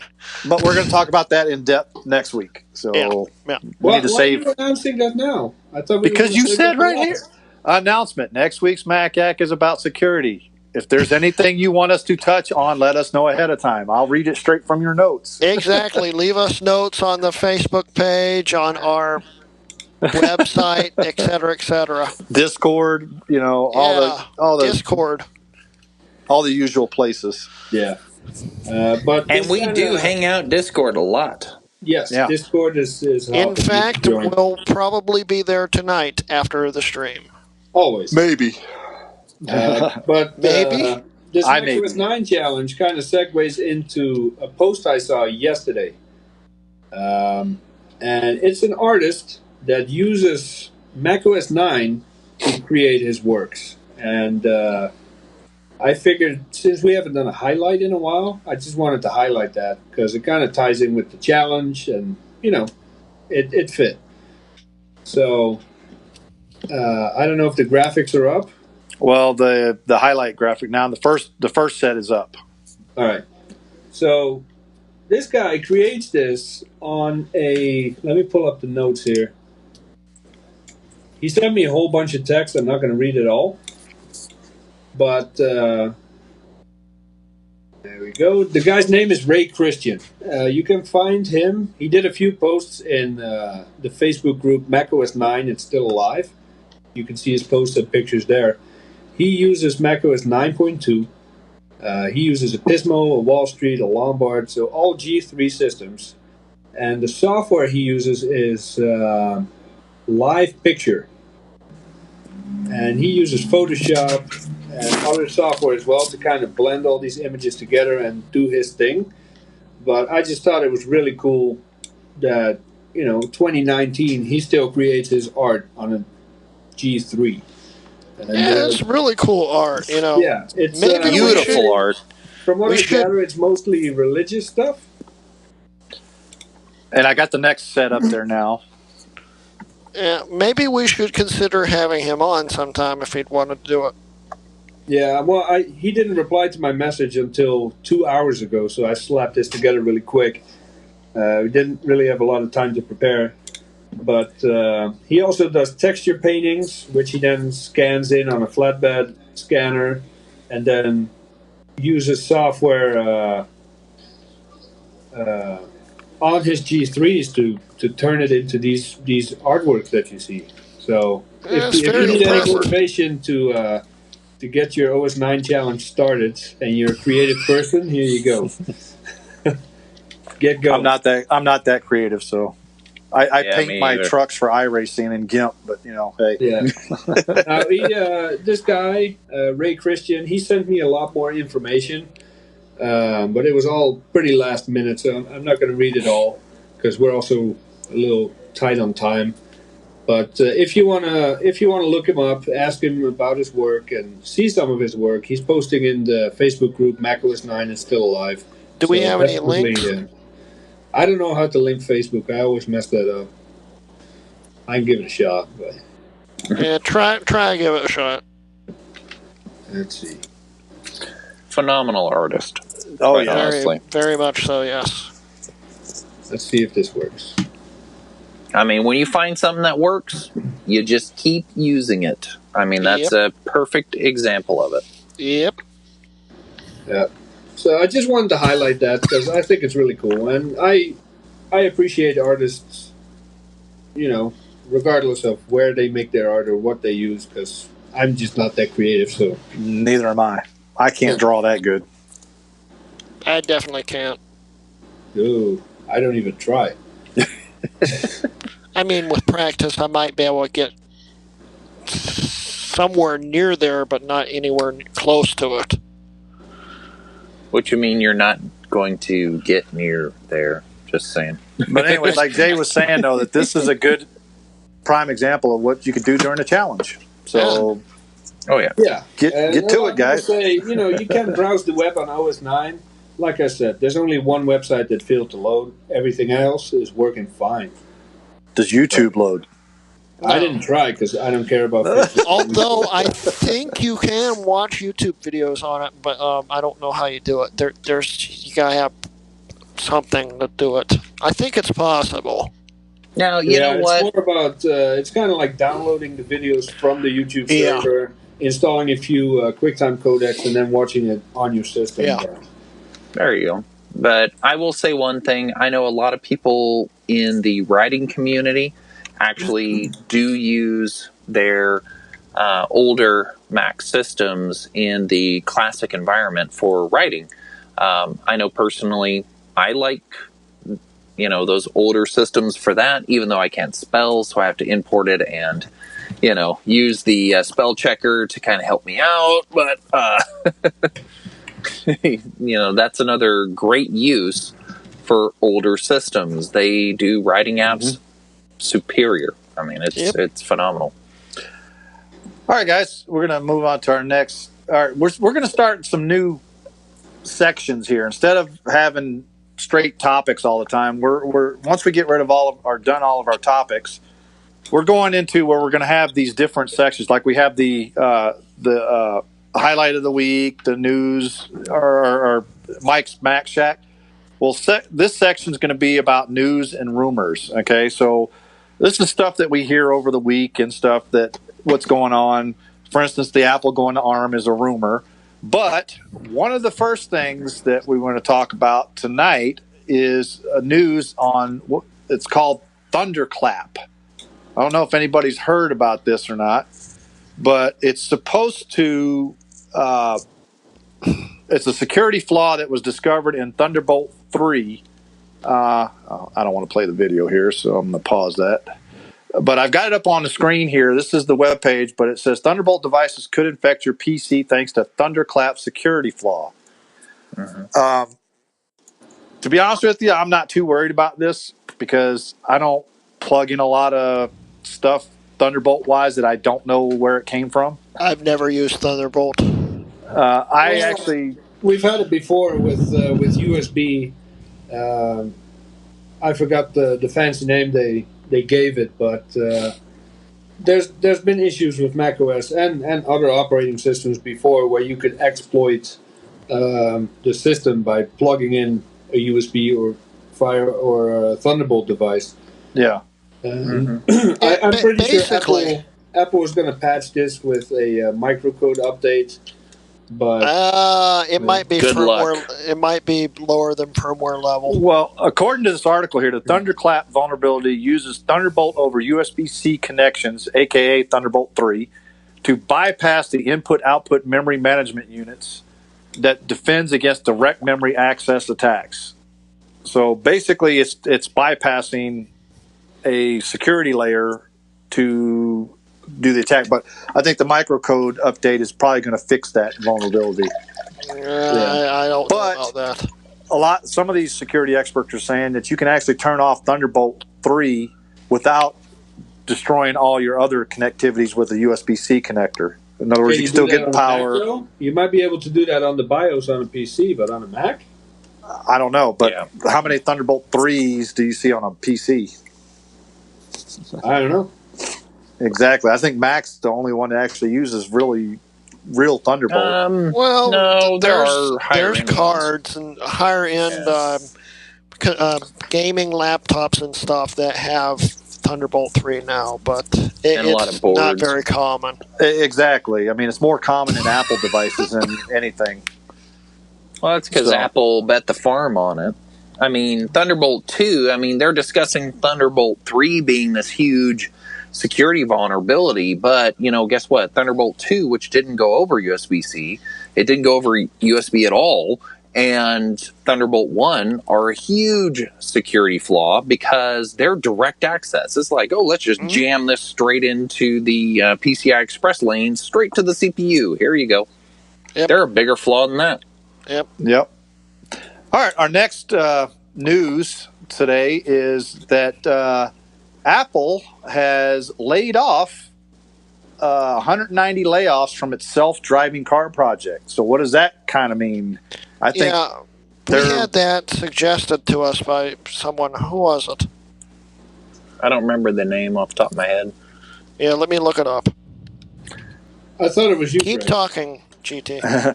Well, anyways, it says last month Apple confirmed it was removing more than 200 employees from its autonomous car team, with some being laid off and some to be relocated to other areas in the company.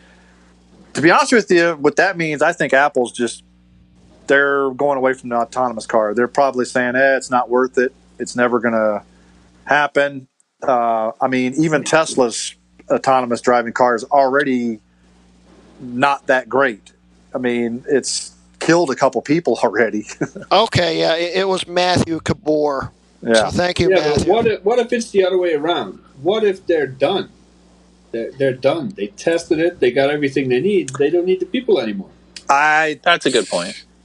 I don't think so, because I don't see that happening, because you still need to develop it, keep developing more for it. I mean, I'm sorry, unless you see it come out, I think this is kind of vaporware for Apple. I think they just did it to see if they could try to do it, and they see how Google's failing on it, and they're just dumping it. They're like, we're not going to put more money into this. But let's say hypothetically, I mean, how many people are working on the project, though? How many of the so many X number of employees does valid point. 190? They laid off 200, but they still got 8,000 there, True. Mm-hmm. Yeah. I don't think they have that many, but, who knows? I mean, this is a project that's been going on since 2014. So it's been, 5 years now? They've been working on this. what it could mean also is that, I don't know if you remember a couple of weeks ago where Apple was saying that their profit margin was down because the iPhone wasn't selling as much. Because, I mean, this could be a factor of why they're laying those people off, you know? I Good doubt point. it. I would be more on GT's side on that one. I mean, you got to look at it as a business. As you remember, Tim Cook's a business guy. He's not a tech guy. Yeah, that's true. So That's true. he's looking out for the bottom line versus where Steve Jobs didn't care about the bottom line. He cared about the products coming out. Remember? I agree with that. The bottom line had part to do with the products, but yeah. Yeah. I mean, but you look at the products coming out nowadays, I mean, they're just not as good as they used to be.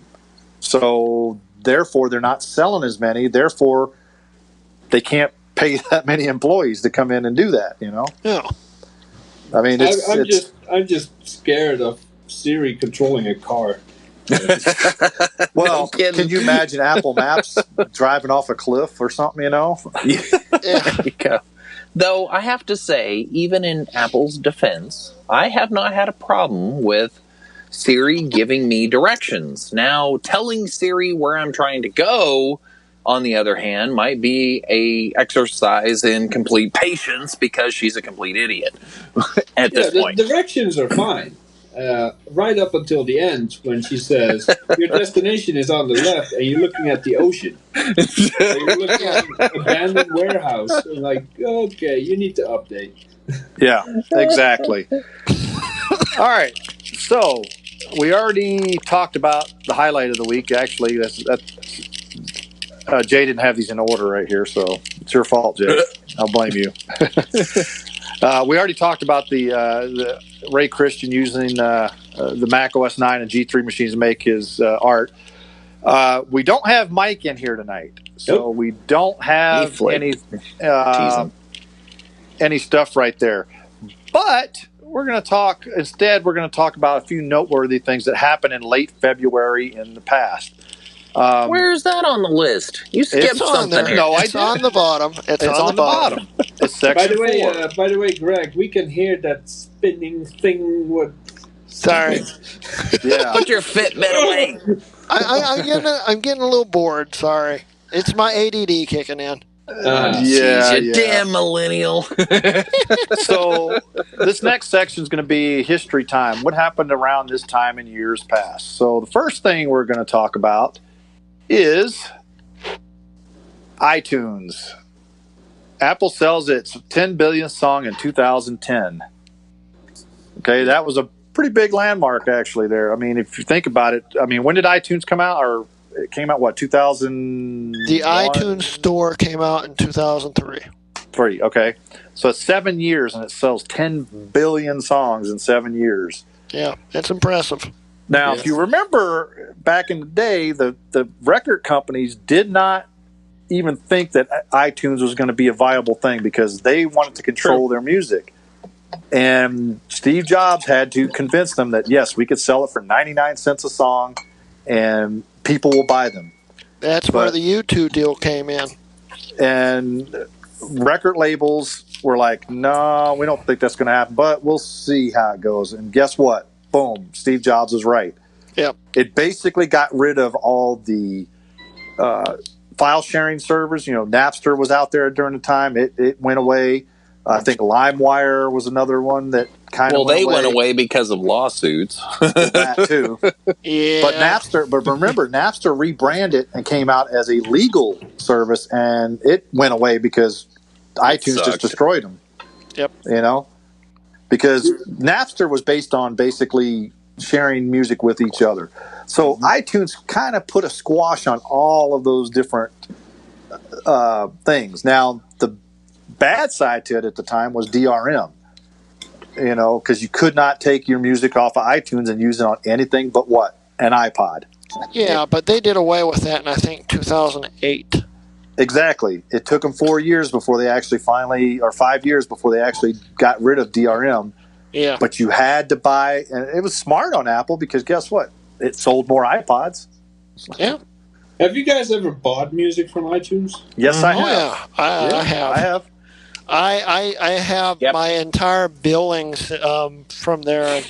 It's multiple thousands of dollars. Now, I have most of my music is actually physical CDs that I've ripped to iTunes because I actually have a bunch of physical CDs that I've actually ripped to iTunes that I own, so it's legal for me to do that. Yeah. So Now, No, I mine, never I bought bought the anything ones I from- couldn't find. Sorry, go ahead. Yeah, same here. No, I've never bought anything. I was deep into Napster and LimeWire at that time, so well, I did LimeWire too, so yeah. but it kind of went away because lawsuits and all that. Well, Napster was a centralized server that was easy to shut down. Well, if you want LimeWire to get, was not, and it was harder if you to shut want to down. get technical, LimeWire is still up. The servers for True. it are still up. You just have to run a really, really old version of LimeWire, which it give you even more PC aids. Yeah. All right. Next thing that happened around this, or in February, the Apple Newton was discontinued in 1998. Yeah, Anyone I kind of put that one on the list, figuring that Steve or Mike would be here because I don't know anything. About I Newton, remember the I don't know a Newton lot kind about of, but I remember more. I used to have a Palm Pilot, which Yep, came I out did around too. about the same time, and the handwriting. Oh my God, the graffiti on a graffiti on a Palm sucked. Yes, it did. Because you had to learn how to write again.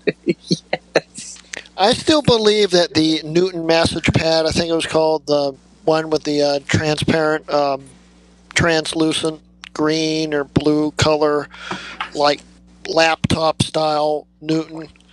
I still think that it was the basis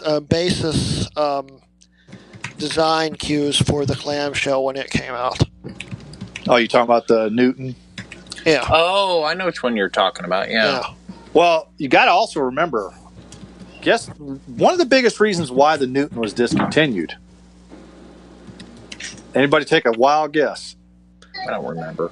Who came out with the Newton? Scully? Who was the Scully did, yes. Yeah. Guess who Steve Jobs hated the most when he came back? Well, duh. Okay, so when Steve Jobs came back, that was the very first project he killed. He killed the Newton right off the bat. He's like, we're getting rid of this. Okay, so, and he kind of did that to spite John Scully, because when he got, thrown out of Apple by Scully, that was his revenge, pretty much. It's just a kind of little, factoid there. Yeah, it's kind of a Tit for little tat factoid. Yeah, but a lot of the technologies that went into the Newton actually carried on into other devices like Palm Pilots and stuff, but also inspired a lot of things that ended up in iPhone and all that stuff too. So, but there's also a lot of memes out there that talk about the handwriting recognition sucks. Even to this day, handwriting recognition's not super great. I agree with it. Neither is voice recognition. So yeah. we know the mouse. Yeah. All right. Next thing that happened here looks like February 2002. Disney accuses Apple of theft. Now I'm not too sure about this. What was Disney accusing them of theft on? Well, it was about the iPod commercials at the time that said rip, copy, burn, or something like that. I forgot what the. Let me see. I don't remember that one. Yeah, it said either. rip, mix, burn. And I remember the ad now. Disney said that Apple is encouraging theft of music at the time. Yeah. So. Oh, see, I don't remember that at all. I don't remember that I don't either. remember Really the make lawsuit. major headlines because pretty shortly after that, Disney suddenly belonged to Apple, or the other way around. Steve was on the board or something. Pixar was bought by Disney, and he became a board member because Steve Jobs owned Pixar. Yeah. So that accusation was squashed pretty quickly that way. Pixar was bought in 2006. They had been in partnership since like 95. Oh, yeah. So, yeah, let's not sue one of our biggest partners. Exactly. All right, this next one here, I'm going to have to read it real quick. The first color television goes on sale in 1954. Yeah, This is before my time, even. There's not much to say about that. I just thought it was cool. Yeah. Yeah. My mom knows about that. That's about it. That's back when like a 12-inch screen was like the bomb. Yeah, it was a big screen TV then. That was a large screen TV back in the day. Yep. And the rounded corners and everything. Oh my God. I don't remember those because I was born in 66 and I still remember having black and white TV sometimes. So believe it or not, I had black and white pictures, baby pictures. So that's because color back then was expensive. I mean, it was Color, expensive. everything was expensive. It was expensive to buy a color TV. I think if you price it, I mean, in inflation and everything, I think it was probably around $10,000 for you to buy a damn color TV back then, you know? Yep. Yeah. Let's see. Next one is... And the last one. Our last one, yeah. The first web browser was introduced in 1991. Was that Mosaic?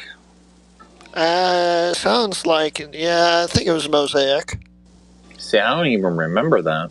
Tim Berners-Lee introduces World Wide Web, the first web browser, and what you see is what you get HTML editor. So I don't remember that at all. Right before I started using computers. It was right before I was born. Yeah. Well, I started using computers back in the MS-DOS days, and I ran BBSs in DOS, and we used ANSI for our graphics and stuff. I still find it amazing that BBSs are still around. Yeah, but I used to have one as a dial-up on 2400 baud. I remember back in the 300 baud days where I can't believe people actually did 300 baud. Did you have to use the receiver modem? No. I actually plugged into the wall, you know. Cool. It was an external modem that plugged into an RS-232 serial port. Oh, man. Yes. Slow. 9 pin. Woo, yeah. Now, see, my first foray into that stuff was in school, and it was actually on OS 7.6, Mac OS. We had a bunch of LC 475s in the school. Not 475, 575s, the monitor edition. Prior to that, I didn't know the internet existed.